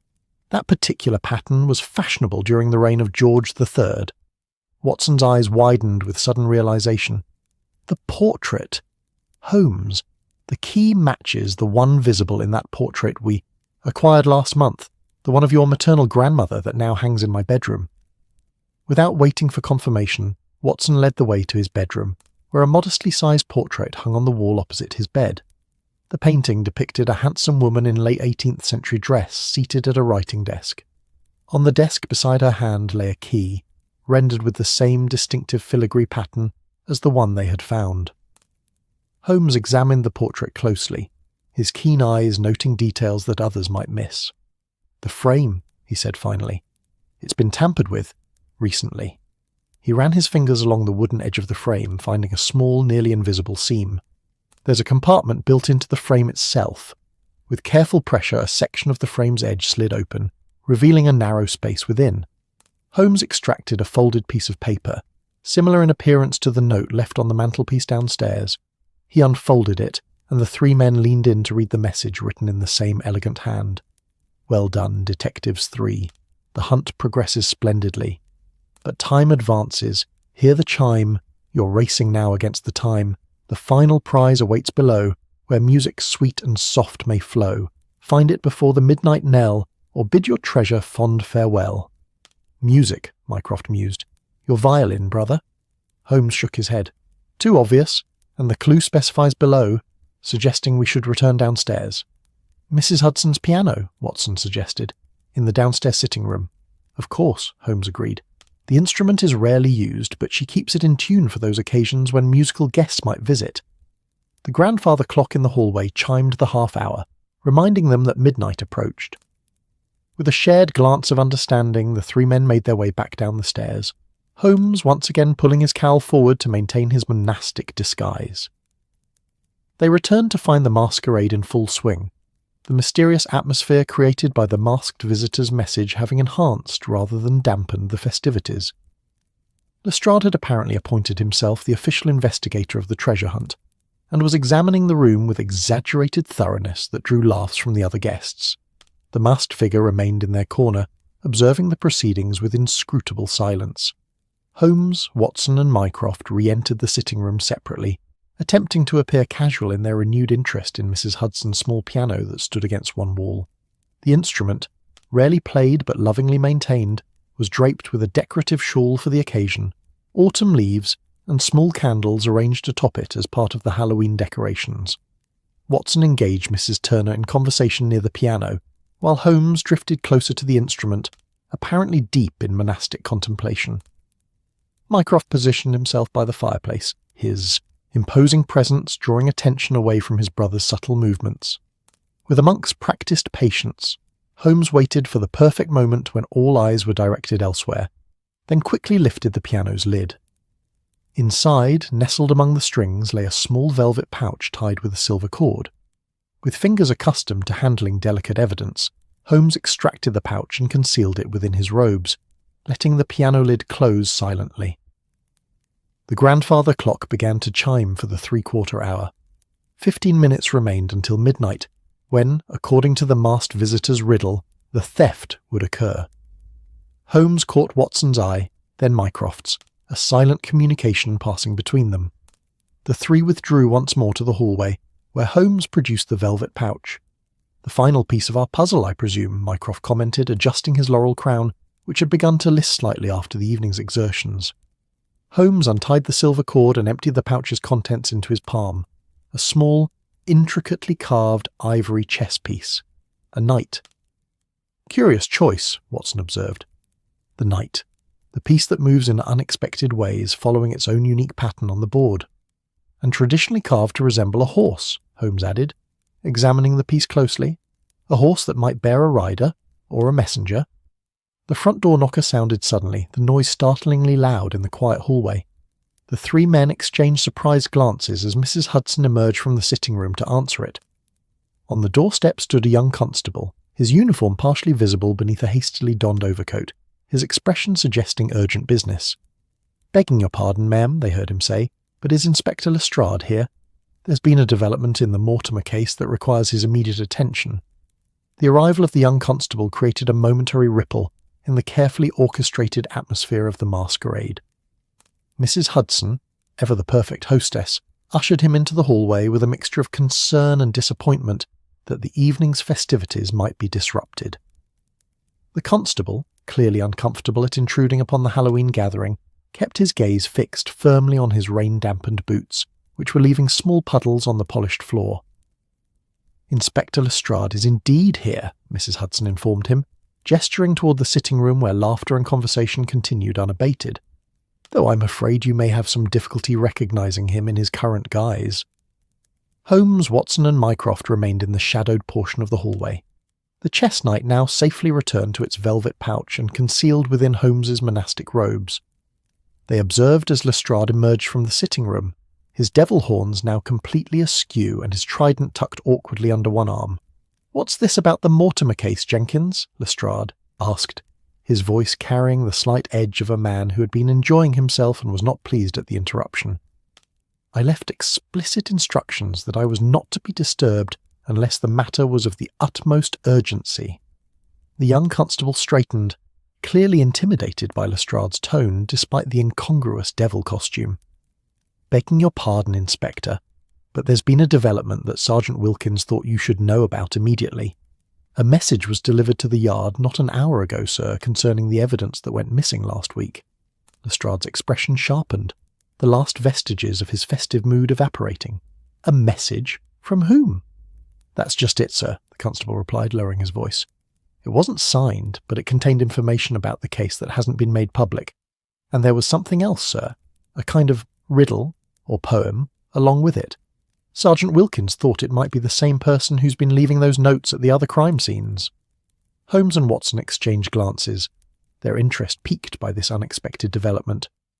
The Mortimer case had been in the newspapers for the past week, a straightforward burglary at the home of a prominent banker that had become complicated when evidence from the scene had disappeared from Scotland Yard's own evidence room. Lestrade ran a hand through his hair, further disturbing his costume. "I'll need to see this message immediately. Please convey my apologies to Mrs. Hudson," he added, turning to her with genuine regret. "Duty calls, I'm afraid." "Of course, Inspector," Mrs. Hudson replied with gracious understanding, "though I do hope you might be able to return before the evening concludes. There's still plenty of cider, and I've yet to serve the special apple tart I prepared." Lestrade's expression suggested he was torn between duty and the promised dessert, but professionalism prevailed. "I shall certainly try, Mrs. Hudson. Your hospitality has been exemplary, as always." He turned to retrieve his coat, then paused, suddenly remembering his costume. "Perhaps I should change first." "Nonsense," Holmes said, stepping forward from the shadows, his monk's cowl still concealing much of his face. "The devil may go where he pleases in London on Halloween night without raising undue alarm, and time appears to be of the essence."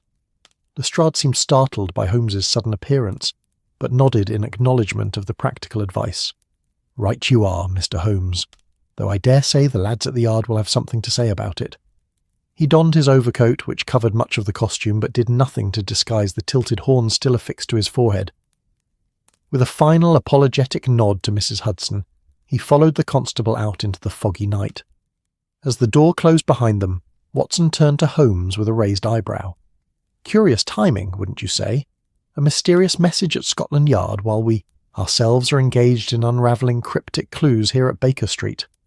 "Most curious indeed," Holmes agreed, his voice still pitched low in keeping with his monastic persona.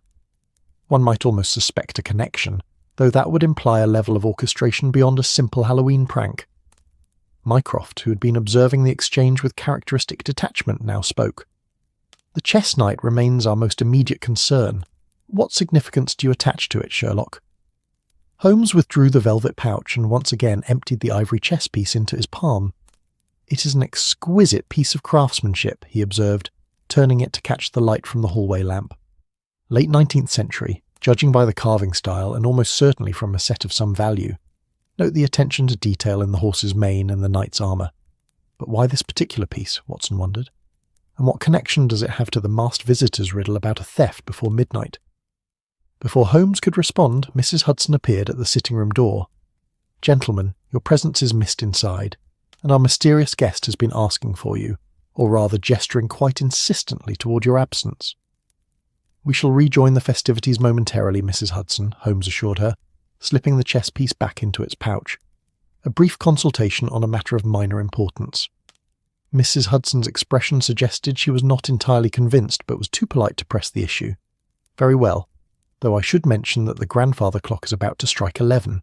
If there is indeed to be some revelation at midnight, as our masked friend's note suggested, time grows short."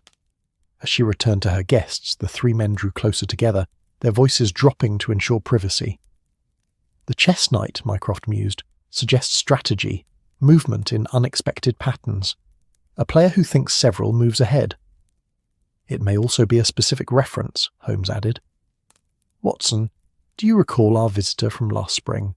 The retired colonel with the unusual chess set?" Watson's brow furrowed in concentration. "Colonel Havisham? The one who claimed his antique chess set had been partially stolen. Only the white pieces, if I remember correctly." "Precisely," Holmes nodded. "A case I declined, as it seemed more a matter for ordinary police work than a consulting detective.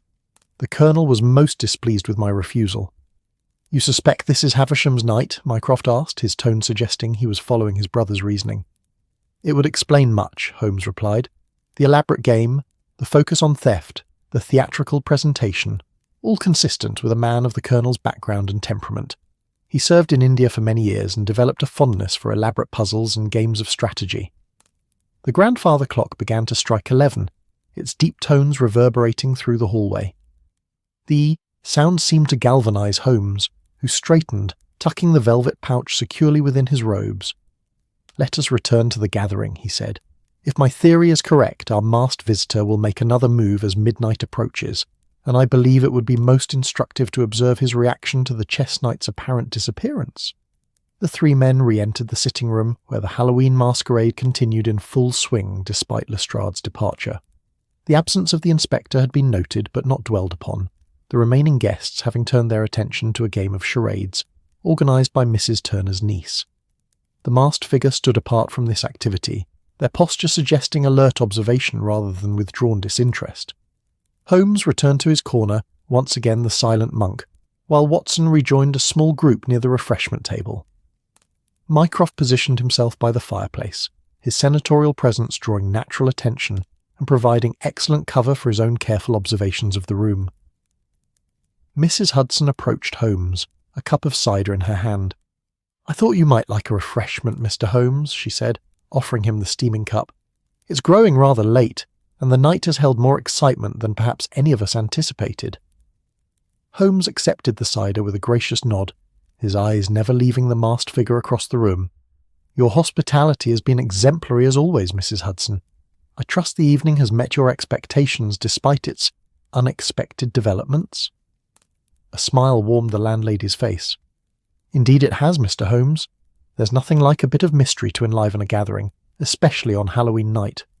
She lowered her voice slightly.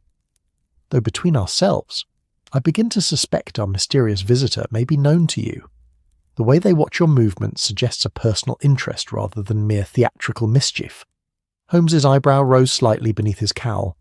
Mrs. Hudson's perceptiveness continued to surprise him, even after all their years of association. "A most astute observation," he murmured, "one that I have also considered." As Mrs. Hudson moved away to attend to her other guests, Holmes sipped the warm cider, its spiced sweetness a pleasant counterpoint to the cool evening air. From his vantage point he could observe the entire room. Watson engaged in animated conversation with the pharmacist, Mycroft holding court by the fireplace, and the masked figure, who had begun to move slowly around the perimeter of the room with deliberate steps. The figure's path brought them gradually closer to the piano where, unknown to most of the guests, the velvet pouch had been hidden earlier. Holmes watched with interest as the masked visitor paused near the instrument, gloved fingers trailing lightly across its polished surface. There was a moment of stillness, then a subtle tensing of the figure's shoulders, a reaction so slight that only Holmes and perhaps Mycroft would have noticed it. The masked figure turned slowly, their head moving as if scanning the room. When their gaze fell upon Holmes in his corner, there was another moment of perfect stillness.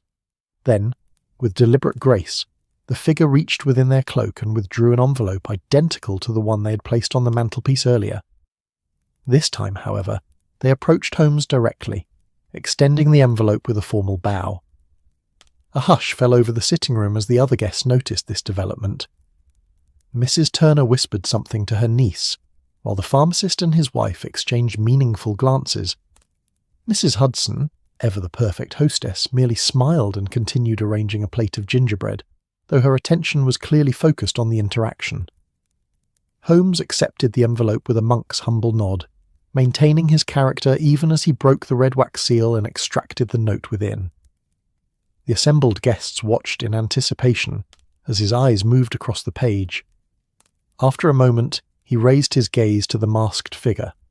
"It seems," he said, his voice pitched to carry throughout the room, "that our mysterious friend has proposed a challenge. The note reads, 'The night has vanished, as I foresaw, taken by hands both quick and sure. But theft, when done with proper skill, may serve a purpose, fulfill a will, return the piece to its rightful place, before the clock completes its race. Else what was lost shall stay that way, and incomplete the set shall stay.'" A murmur of excitement rippled through the gathering. The reference to the chess knight and the implied theft confirmed Holmes's theory about Colonel Havisham, though the Colonel's purpose in orchestrating this elaborate game remained unclear.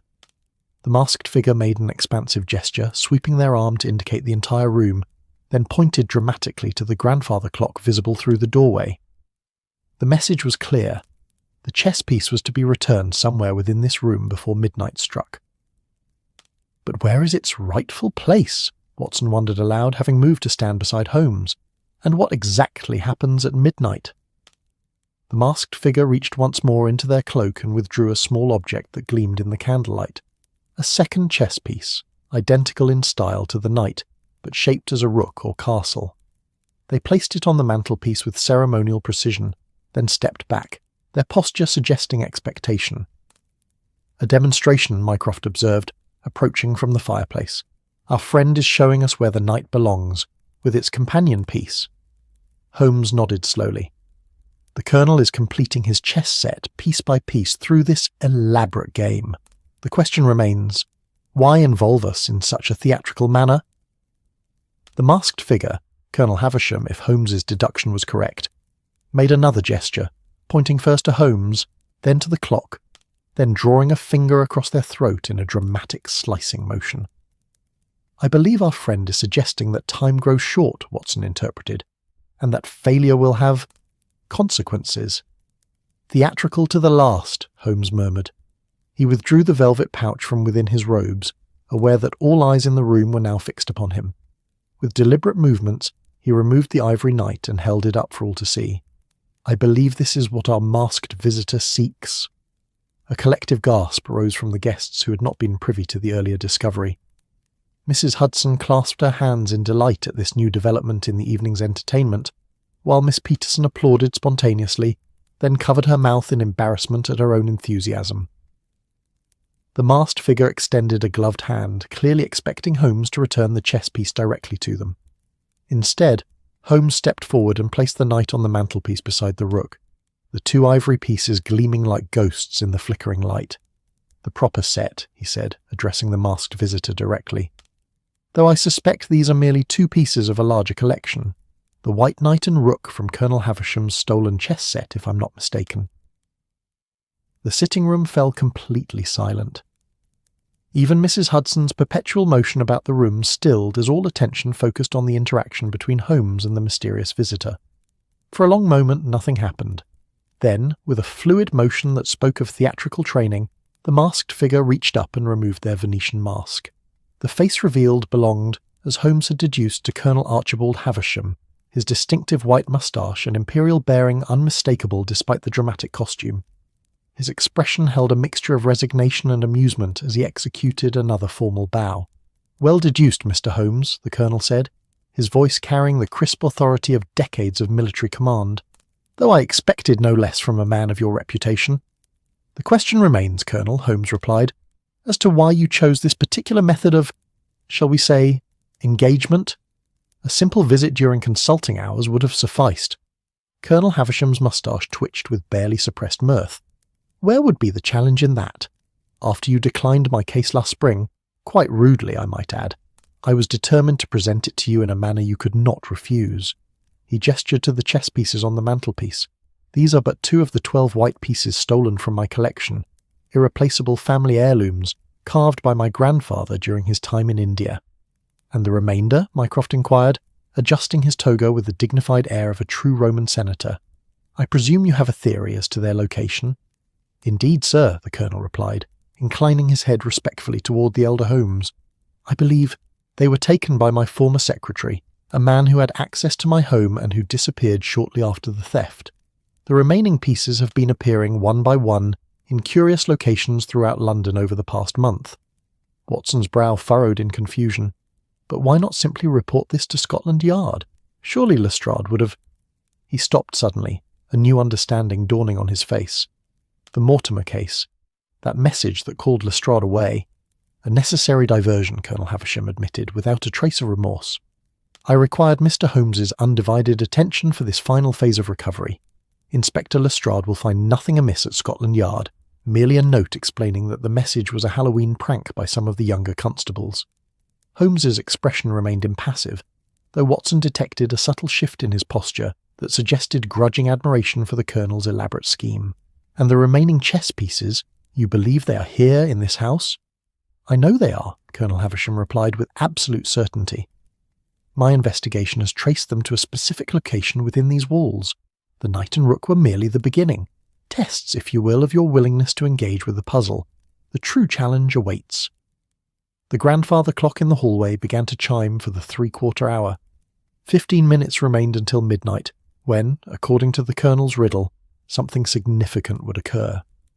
"Well then, Colonel," Holmes said, his voice carrying the edge of anticipation that Watson recognized from countless investigations, "perhaps you should enlighten us as to the nature of this true challenge before time expires." Colonel Havisham smiled. the expression transforming his austere features into something almost boyish despite his advanced years. "With pleasure, Mr. Holmes. The remaining chess pieces are hidden throughout this house, each accompanied by a clue to the next. Recover them all before midnight, and the set will be complete. Fail, and—" He paused dramatically. Well, failure would be its own punishment, would it not? A mystery left unsolved, a challenge unmet. "And the beginning point of this treasure hunt?" Mycroft inquired, his tone suggesting he found the Colonel's theatrics faintly amusing. In response, Colonel Havisham produced a small piece of paper from within his cloak and handed it to Holmes. "Your starting point, sir. Though I warn you, the subsequent clues grow progressively more challenging." Holmes unfolded the paper, his eyes scanning the contents quickly. "Watson, Mycroft, it seems we have a puzzle to solve." He turned to Mrs. Hudson, who had been watching the exchange with undisguised fascination. "Mrs. Hudson, I must apologize for the disruption to your Halloween gathering, but it appears that your house has been selected as the site of Colonel Havisham's elaborate game." Far from being displeased, Mrs. Hudson appeared delighted. "Not at all, Mr. Holmes. What better entertainment for a Halloween masquerade than a genuine treasure hunt? By all means, proceed, and perhaps our other guests might assist as well." She looked around at the assembled company, who responded with enthusiastic nods and exclamations. "A community effort, then," Watson said with a smile, adjusting his pirate eye patch. "Colonel Havisham, it seems your challenge has been accepted." The Colonel bowed deeply, clearly satisfied with this outcome. "Excellent. The game is afoot, as they say. Though remember, midnight approaches, and with it, the conclusion of our little drama." Holmes reread the clue, his expression growing focused in the way Watson knew so well. The first piece is hidden, according to this riddle, where daily bread becomes daily news. Mrs. Hudson's kitchen table, I believe, where she often reads the morning paper while preparing breakfast. With that deduction, the treasure hunt began in earnest. The Halloween masquerade transformed into a housewide search, the guests dividing into small groups to follow the trail of clues. Mrs. Turner and her niece discovered the White Bishop tucked behind a volume of Shakespeare in the bookshelf. The pharmacist found the Queen hidden ingeniously within Mrs. Hudson's sewing basket. Watson himself located the White King balanced precariously atop the stuffed owl that graced Holmes's collection of ornithological specimens. As the minutes ticked away toward midnight, the atmosphere in 221B Baker Street grew increasingly charged with excitement. Each discovered chess piece was brought to the mantelpiece and placed beside the knight and rook, the collection growing piece by piece. Holmes moved through the house with the focused energy that characterized his investigations, his monk's robes flowing behind him as he deciphered the increasingly complex clues. Colonel Havisham watched it all with evident satisfaction, occasionally offering cryptic hints when the searchers seemed truly stumped. Mycroft, despite his initial air of detached amusement, entered into the spirit of the hunt with surprising enthusiasm, his analytical mind proving particularly adept at unravelling the Colonel's more literary riddles. The grandfather clock in the hallway began to chime the hour. Midnight had arrived. The assembled company gathered in the sitting room, breathless from their exertions but triumphant. On the mantelpiece stood 11 white chess pieces, knight, rook, king, queen, bishop, and 6 pawns, gleaming in the candlelight like ivory sentinels. 11 pieces, Holmes said, turning to Colonel Havisham. The set remains incomplete by 1. The Colonel's expression was unreadable as he approached the mantelpiece, studying the recovered pieces with a practised eye. "Indeed, Mr. Holmes, the White Queen's knight remains missing, the final piece of the puzzle, as it were."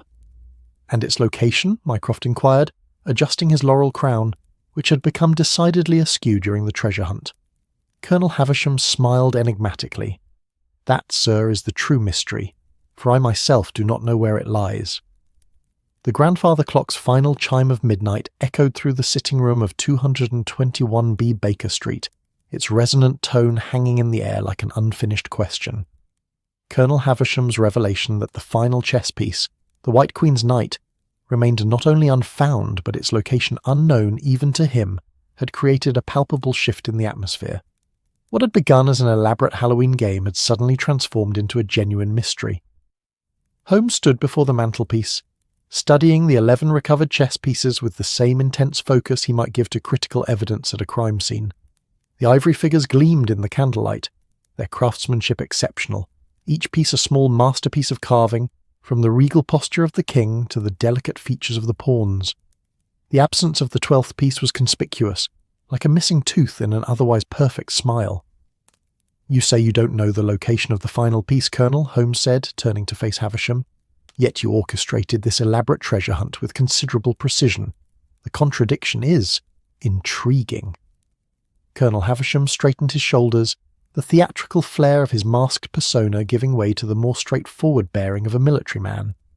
"No contradiction, Mr. Holmes. The first 11 pieces were recovered by me personally over the past month, each found in various locations across London, each with a clue leading to the next. But the final clue, the one that should have led to the Queen's Knight, was indecipherable. After several fruitless weeks of attempting to solve it, I determined that more specialized expertise was required. And thus this evening's entertainment," Mycroft observed, his tone suggesting he found the Colonel's methods unnecessarily dramatic but not without merit. "Precisely," Havisham nodded. "I believe that if anyone could unravel the final riddle, it would be Sherlock Holmes, particularly with the assistance of his brother and Dr. Watson." He reached into his cloak and withdrew a small yellowed envelope. "This contains the final clue, exactly as I found it with the White Bishop 3 weeks ago. I have made no progress in deciphering its meaning." Holmes accepted the envelope, noting its age and the faint scent of sandalwood that clung to the paper. The seal had been broken, but Holmes handled it as carefully as if it were intact, sliding out a single sheet of paper covered in what appeared to be a series of symbols rather than conventional writing. "Most interesting," he murmured, holding the paper closer to the candlelight.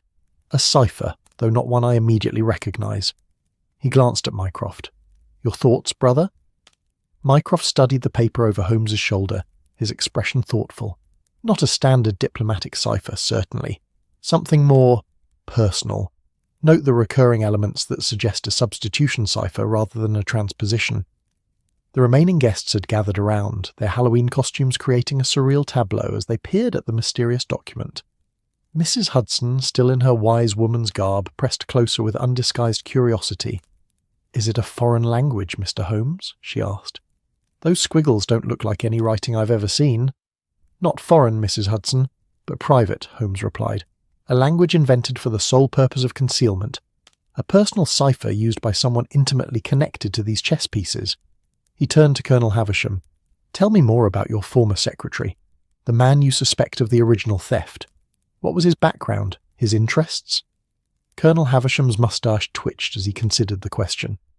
"Jameson was with me for nearly 5 years, educated at Cambridge, specialised in linguistics. Bit of a chess enthusiast himself, which is why I suspected him immediately. Always hovering about when I would play in the evenings." "Cambridge linguistics," Mycroft repeated thoughtfully. "Any particular area of focus?" "Ancient scripts, I believe," Havisham replied. He often spoke of his fascination with how written language evolved. Mentioned something once about creating his own perfect writing system that combined elements from various historical alphabets. Holmes's eyes gleamed with the light of intellectual pursuit, which would explain the eclectic nature of these symbols, not a pure cipher at all, but a hybrid system drawing from multiple sources. He carefully refolded the paper and slipped it into his monk's robe. "This will require proper analysis with reference materials at hand. If the company will excuse us, I believe Watson, Mycroft and I should retire to my rooms upstairs where we have the necessary resources." Mrs. Hudson, ever the perceptive hostess, recognised the shift in priorities. "Of course, Mr. Holmes. Our little Halloween gathering has served its purpose in bringing this mystery to light. Perhaps the rest of us should conclude the evening's festivities, while you gentlemen tackle this puzzle." The other guests, though clearly fascinated by the unfolding mystery, murmured their agreement. The hour was late, and the excitement of the treasure hunt had left many of them pleasantly exhausted. With gracious efficiency, Mrs. Hudson began the process of concluding the party, thanking each guest for their attendance while Colonel Havisham carefully gathered the recovered chess pieces into a small wooden box he produced from within his cloak. "I shall leave these in your care, Mr. Holmes," he said, placing the box on the mantelpiece. "All 11 pieces with space awaiting the 12th. I have rooms at the Northumberland Hotel and will await word from you when, if you decipher the clue." He hesitated, then added, with military precision, "I am in your debt for engaging with my unconventional approach to securing your services." Holmes acknowledged this with a slight nod. "Unconventional indeed, Colonel. though I confess your methods have provided a welcome diversion on this All Hallows Eve. We shall be in touch when we have results to report." As the guests made their farewells and collected their coats and hats, Holmes, Watson and Mycroft slipped away up the 17 steps to the familiar confines of their sitting room. The gas lamps were quickly lit, dispelling the shadows and creating pools of warm light that illuminated the cluttered but comfortable space. Holmes immediately went to the bookshelf, pulling down several volumes on cryptography and ancient writing systems. "Make yourself comfortable, Mycroft," he said, gesturing to his own armchair while he continued gathering reference materials. "This may require several hours of concentrated effort." Mycroft settled his considerable frame into the chair with a sigh of satisfaction, removing his laurel crown and placing it carefully on the side table. "A most unexpected conclusion to the evening," he observed, watching as Holmes cleared space on the desk for their work, "though I confess I find this genuine puzzle far more stimulating than the manufactured treasures we've been hunting all evening." Watson, removing his pirate eye patch with relief, nodded in agreement. From theatrical games to actual investigation in the span of a single chime of the clock, Colonel Havisham certainly knows how to command attention. He moved to assist Holmes, bringing additional candles to supplement the gaslight and provide better illumination for their cryptographic work. Once the desk was prepared to his satisfaction, Holmes carefully removed the cipher from his pocket and spread it flat, securing the corners with small weights to prevent the aged paper from curling. The three men gathered around, studying the mysterious symbols with renewed concentration. "The first step," Holmes said, slipping naturally into his role as master detective, "is to determine what we're looking at. These symbols appear to draw from multiple alphabets and writing systems." He pointed to several characters. "This group here resembles ancient Greek, while these have the hallmarks of Phoenician script, and these curved elements suggest Sanskrit influence." Mycroft leaned closer, his keen eyes narrowing. "There's a pattern to their arrangement, however. Note the repetition at what appears to be regular intervals, suggestive of a natural language structure rather than random assignment." "English," Watson suggested, studying the pattern. "The frequency and grouping would be consistent with English text transcribed into this hybrid alphabet." Holmes nodded approvingly. "Excellent, Watson. If we assume English as the underlying language, we can begin to apply frequency analysis to the most common symbols." He reached for a sheet of paper and began to make notations, tallying the occurrences of each symbol throughout the text. As the clock ticked steadily in the background, the three men worked in comfortable synchrony, each contributing to the decipherment process according to their strengths. Mycroft's encyclopedic knowledge of historical writing systems proved invaluable in identifying the origins of various symbols. Watson's practical approach to pattern recognition helped establish the framework for their substitution efforts, and Holmes, with his unparalleled ability to synthesize disparate pieces of information, gradually brought order to the chaos of the cipher. "The most common symbol appears 14 times throughout the text," Holmes noted after completing his frequency count. "In English, the most common letter is E, suggesting this character, the one resembling a backward Greek sigma, likely represents E. And this one, with 3 horizontal lines, appears at the beginning of several word groups," Mycroft added. "Perhaps T or A, both common first letters." Watson, who had been cross-referencing their work with one of Holmes's cryptography texts, looked up suddenly. "I believe I've found something. This particular arrangement of symbols, the sequence that repeats here and here, matches a pattern I've seen in one of Colonel Havisham's clues from earlier this evening." Holmes and Mycroft turned to him with identical expressions of interest. "The clue that led us to the White Bishop," Watson continued, warming to his discovery. "It contained a phrase, 'Guardian of the Diagonal Path,' which would be a poetic description of a bishop's movement in chess. If this repeated sequence in our cipher translates to knight, or Queen's Knight, then we have our starting point," Holmes finished, his eyes alight with the thrill of the chase. "Excellent work, Watson." With this breakthrough, their progress accelerated. Symbol by symbol, the strange text began to surrender its secrets.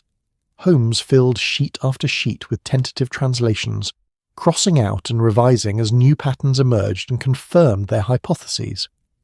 Mycroft occasionally consulted the reference books, verifying the origins of particular characters, while Watson maintained their working substitution key, ensuring consistency throughout the decipherment process. The grandfather clock in the hallway below chimed 1, then 2. the hours passing unnoticed as the three men remained absorbed in their intellectual puzzle. Mrs. Hudson, having bid farewell to the last of her guests, looked briefly to offer a late-night pot of tea, which was accepted with distracted gratitude.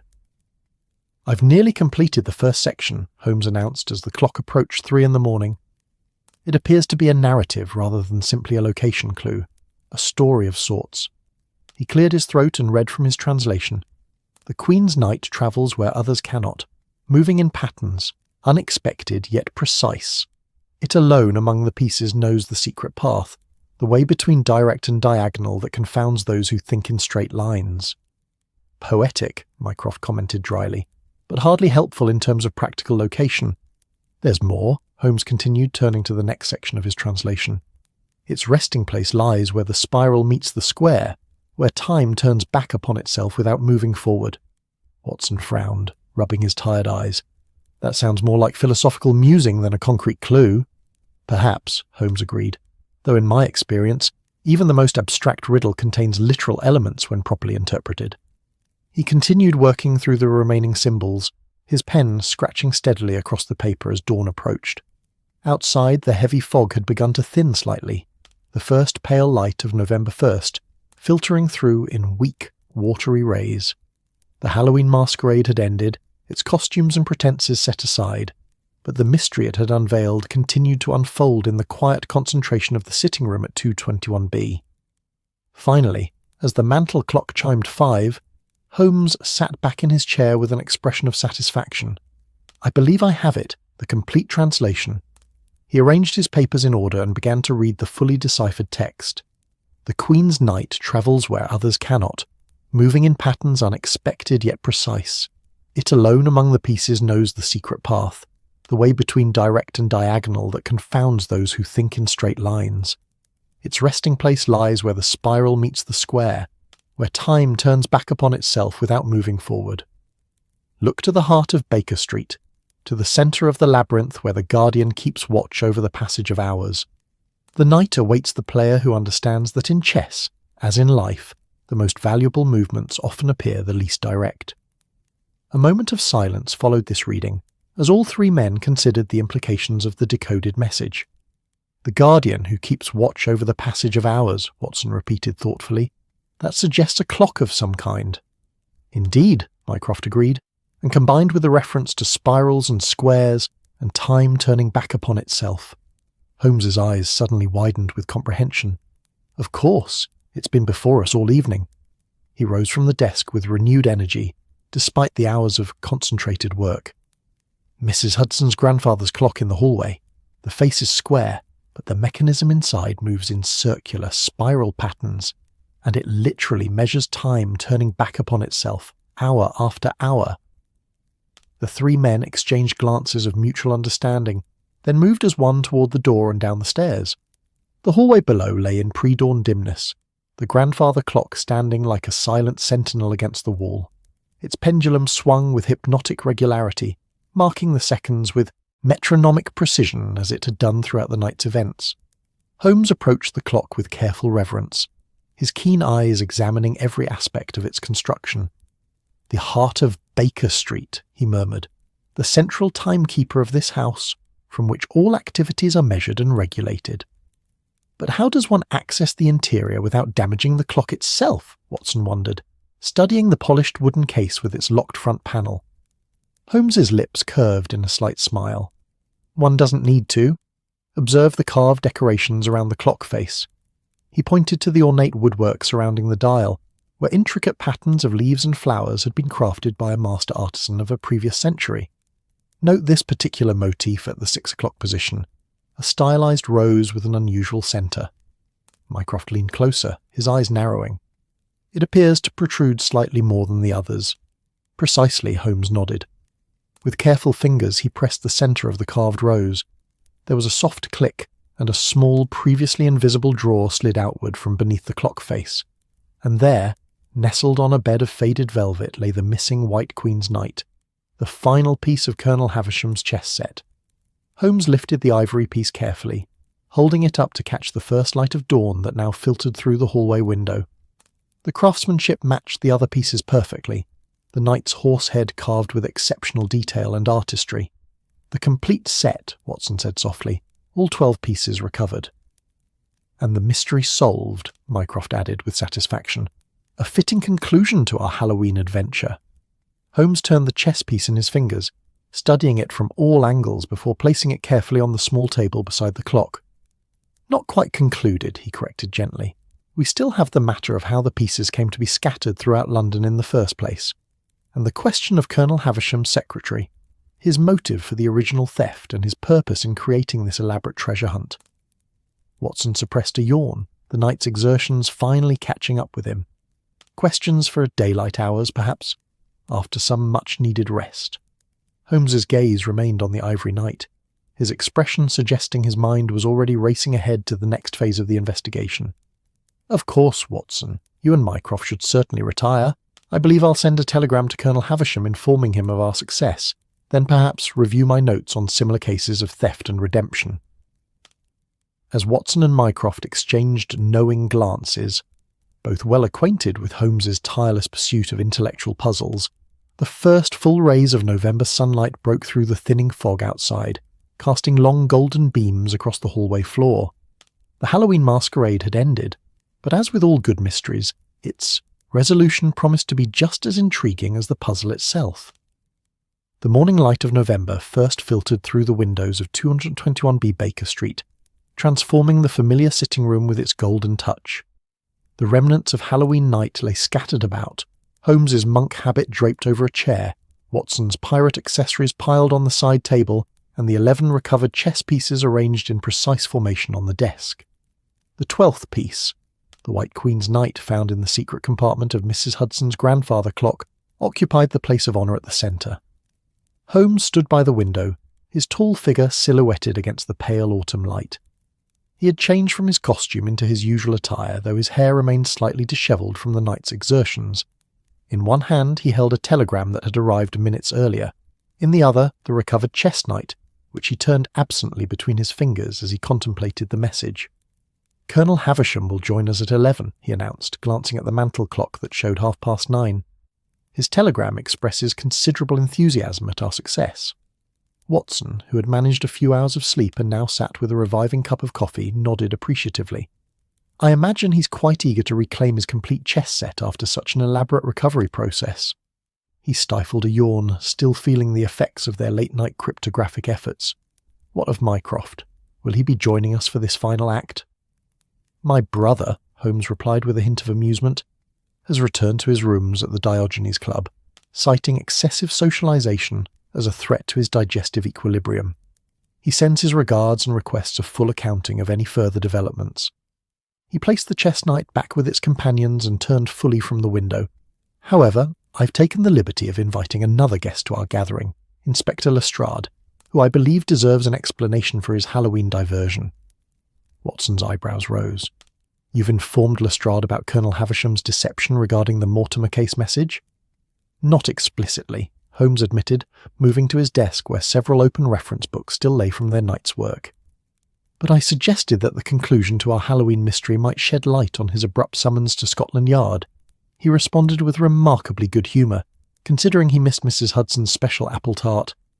As if conjured by the mention of her name, Mrs. Hudson herself appeared at the doorway, bearing a fresh pot of coffee and a plate of warm scones. She had resumed her usual attire, though Watson thought he detected a lingering sparkle in her eyes that suggested the excitement of the masquerade had not entirely faded. "Good morning, gentlemen," she greeted them, setting down her burden on the cleared corner of the table. "I trust you've had at least some rest after our eventful evening. Colonel Havisham has sent word that he'll be arriving at 11, and Inspector Lestrade shortly thereafter." "Thank you, Mrs. Hudson," Holmes replied, accepting a cup of coffee with genuine gratitude. "Your assistance throughout this unusual case has been invaluable, including your grandfather clock's role as keeper of the final chess piece." The landlady beamed at this acknowledgement. "I had no idea my clock contained such a secret. To think it's been there all this time, perhaps since before I purchased the house." She regarded the collection of chess pieces with evident fascination. Such beautiful workmanship. The Colonel must be very relieved to have them all recovered. "Indeed," Holmes agreed. though something in his tone suggested he still harboured questions about the entire affair. Though the manner of their recovery raises as many questions as it answers, Mrs. Hudson, with her usual perceptiveness, sensed the detective's restless intellect at work. "Well, I'll leave you gentlemen to your preparations. I've taken the liberty of tidying the downstairs sitting room for your meeting with the Colonel and the Inspector. Less cluttered than these rooms, if you don't mind my saying so." With a meaningful glance at the chaotic state of Holmes's desk, she departed, the scent of fresh coffee and warm scones lingering in her wake. The intervening time passed quickly as Holmes and Watson restored order to the sitting room, removing the last traces of their Halloween disguises and organising the materials related to their investigation. Holmes was particularly methodical in arranging the chess pieces, positioning them as they would appear on a chessboard, with the recovered Queen's Knight in its proper place. At precisely 11 o'clock, the distinctive knock of Colonel Havisham sounded at the front door. Mrs. Hudson's footsteps on the stairs were followed by her announcement of the visitor, and moments later the Colonel himself entered the downstairs sitting room where Holmes and Watson awaited him. Havisham had abandoned his dramatic masked costume in favour of more conventional attire. A well-cut morning coat, crisp white shirt, and regimental tie that spoke to his military background. Only his precisely waxed moustache remained as a reminder of the theatrical figure who had orchestrated the previous night's entertainment. "Mr. Holmes! Dr. Watson!" he exclaimed, striding forward to shake their hands with enthusiastic vigour. "I can scarcely believe you've succeeded where I failed for weeks. The final piece recovered, the set was complete at last." His gaze moved eagerly to the chess pieces arranged on the small table. "Extraordinary work, gentlemen. Truly extraordinary." Holmes acknowledged this praise with a modest nod. "The cipher presented an interesting challenge, Colonel, but once we established the key principles of its construction, the solution became clear." He gestured to a chair. "Please, make yourself comfortable. Inspector Lestrade will be joining us shortly, and there are several aspects of this case I believe warrant further discussion." The Colonel settled himself into the offered seat, his expression sobering somewhat at the mention of Lestrade. "Ah, yes. I suppose I owe the good Inspector an apology for my little diversion last night. A bit of Halloween mischief that perhaps exceeded proper bounds." "Perhaps," Holmes agreed, his tone neutral, "though I suspect Lestrade's interest will lie more in understanding the original theft and subsequent reappearance of your chess pieces." He fixed the Colonel with his penetrating gaze, a matter which, I confess, continues to intrigue me as well. Colonel Havisham shifted slightly in his chair, his military posture momentarily relaxing, then reasserting itself. "As I mentioned last night, my former Secretary Jameson was the obvious suspect. He had access, opportunity, and as a chess enthusiast himself, motive of a sort." "Yet you never reported the theft to the police," Watson observed, taking his usual place beside Holmes. "Why not?" The Colonel's moustache twitched as he considered his response. "The chess set, while valuable to me personally, represented more of a sentimental attachment than a significant financial loss. My grandfather carved the pieces during his time in India, each one a labour of love rather than professional craftsmanship. Their market value would be modest compared to professionally crafted sets. It seemed unnecessary to involve the authorities." Holmes's eyes narrowed slightly at this explanation, but before he could respond, Mrs. Hudson appeared once more to announce the arrival of Inspector Lestrade. The inspector entered, looking remarkably fresh considering his disrupted Halloween evening, though a certain wariness entered his expression when he caught sight of Colonel Havisham. "Good morning, Mr. Holmes, Dr. Watson," Lestrade greeted them, before turning a more measured gaze to the Colonel. "And Colonel Havisham, I presume? The mastermind behind last night's elaborate charade?" Havisham rose, extending his hand with the confident air of a man accustomed to commanding respect. "Inspector Lestrade, I must offer my sincere apologies for the deception that called you away from Mrs. Hudson's excellent gathering. A regrettable necessity, I assure you." Lestrade accepted the handshake with professional courtesy, though his expression suggested he reserved judgment on the matter. "Mr. Holmes's message indicated that you might provide some explanation for that incident, as well as for the rather theatrical events that transpired here at Baker Street."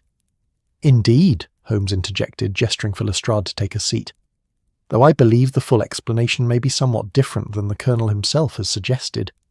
He turned his penetrating gaze back to Havisham. "Shall we begin with the truth about your Secretary Jameson, Colonel? Specifically, the fact that he did not steal your chess set at all? A moment of startled silence followed this pronouncement. Colonel Haversham's face remained impressively impassive, though a slight whitening of his knuckles as he gripped the arm of his chair betrayed his tension. "I'm afraid I don't follow, Mr. Holmes," he said, his voice steady but lacking its previous enthusiasm. "As I've explained, all evidence pointed to Jameson as the culprit." Holmes smiled thinly, the expression never reaching his eyes. "Evidence can be misleading when deliberately arranged to be so. Your chess set was never stolen, Colonel, at least not by Jameson. The pieces were hidden by you yourself, distributed throughout London according to an elaborate scheme of your own devising." Watson and Lestrade turned to Holmes with identical expressions of surprise, while Colonel Haversham's face underwent a subtle transformation, the military mask slipping to reveal a complexity of emotions beneath. "That's an extraordinary accusation, Mr. Holmes," the Colonel said after a moment, his voice lower than before. "What possible motive could I have for such an absurd charade?" Holmes leaned forward, his fingers steepled beneath his chin in his characteristic pose of explanation. "Boredom, Colonel Haversham, the most dangerous motive of all for a man of intellect and energy, who finds himself without adequate outlet for his talents." He gestured to the chess pieces. "You're a strategist by nature and training. Your military career provided constant challenges, tactical problems to solve, objectives to achieve, but retirement has proven less stimulating." The Colonel's expression remained guarded, but he offered no interruption as Holmes continued. "You approached me last spring with what you termed a case, a minor matter of a missing book that hardly warranted the attention of a consulting detective. When I declined, suggesting it was better suited to regular police channels, your pride was wounded, but more importantly, your plan was thwarted." "Plan?" Lestrade inquired, following the exposition with professional interest. "To engage Mr. Holmes in a game," Colonel Haversham answered unexpectedly, his voice carrying a note of resignation. "To match wits with the great detective of Baker Street, to present a puzzle worthy of his talents." A slight smile appeared beneath his moustache. "It appears I have succeeded, though not precisely as intended." Holmes nodded, acknowledgement rather than satisfaction in his gesture. "The disappearance of your chess set was fabricated, each piece hidden by you personally, each accompanied by a clue leading to the next. The elaborate cipher for the final piece was your masterwork, designed to be challenging even for an experienced cryptographer." "And Jameson?" Watson asked. "Your secretary, who supposedly disappeared after the theft?" "Accepted a position at Cambridge," Holmes replied, a legitimate opportunity that the Colonel leveraged as part of his narrative. No, doubt with the promise of an excellent reference, despite the cloud of unspoken suspicion the Colonel allowed to linger over the young man's departure. Colonel Haversham sighed, the sound of a man relinquishing a long-maintained pretense. "Jameson knows nothing of this affair. He is indeed at Cambridge, pursuing his academic interests in ancient languages. I merely borrowed aspects of his expertise for my little project." Lestrade shook his head in a mixture of disbelief and grudging admiration. "All this, the hidden chess pieces, the cryptic clues, the masked appearance at Mrs. Hudson's gathering, even the false summons to Scotland Yard, all for a game?" "All for a challenge, Inspector," Haversham corrected, a spark of his former animation returning, "for the satisfaction of creating a worthy puzzle, of measuring myself against Mr. Holmes's legendary abilities." He turned to Holmes with genuine curiosity. "How did you determine the truth? I was careful to leave no evidence of my own involvement in the placement of the pieces." Holmes's lips curved in a slight smile. "The velvet pouch, Colonel. Each recovered piece was stored in an identical pouch, suggesting they had been separated simultaneously rather than taken by a thief who would have transported them together. But it was the scent that confirmed my suspicion. Sandalwood, a fragrance I noticed in your personal effects when you visited my rooms last spring, and which clung to each pouch and clue." The Colonel's eyes widened in appreciation of this detail. "The Indian sandalwood box where I keep my correspondence paper. I never considered that it might transfer its scent to the materials I used. A critical oversight." "Elementary, once one knows what to observe," Holmes replied. He gestured to the complete chess set. "The question remains, Colonel, what shall we do with this revelation?" Lestrade cleared his throat. "Strictly speaking, filing a false report to Scotland Yard is an offence, Mr. Holmes, though in this case no actual crime was reported. Perhaps, Holmes suggested, we might consider the entire affair a harmless if elaborate Halloween prank. The season does encourage such theatrical diversions. The inspector considered this, glancing from Holmes to the Colonel and back again. I suppose no real harm was done. My evening was interrupted, but— he hesitated, a reluctant smile forming. I must admit it was rather refreshing to be called away for something other than a genuine crime for once. Colonel Havisham straightened in his chair, his military bearing returning as he addressed Lestrade directly. I offer my sincere apologies, Inspector.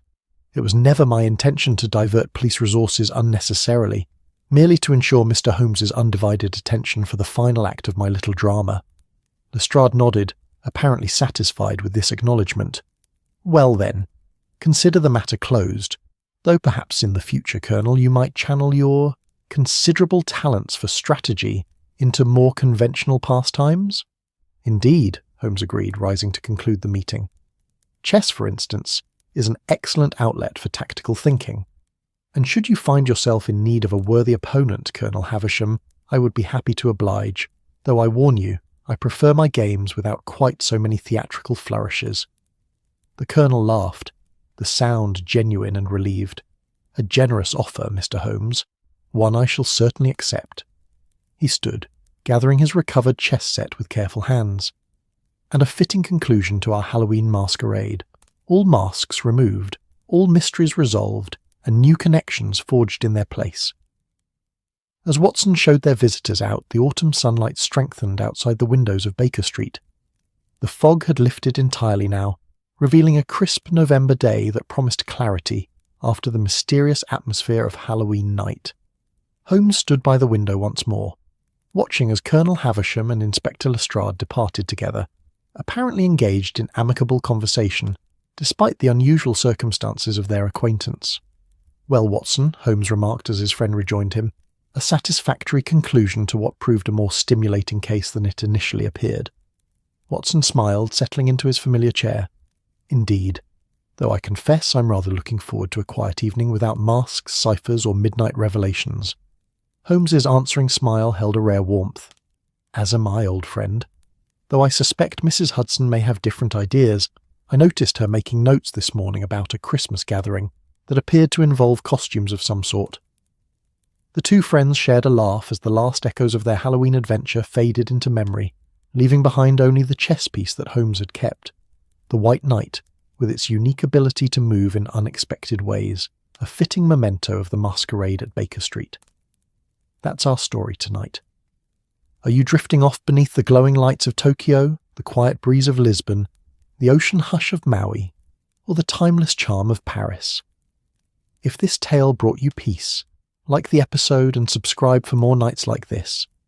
Let the stillness hold you. Let your dreams wander softly into the dark. Sleep gently now, wherever you are in this wide and wondrous world.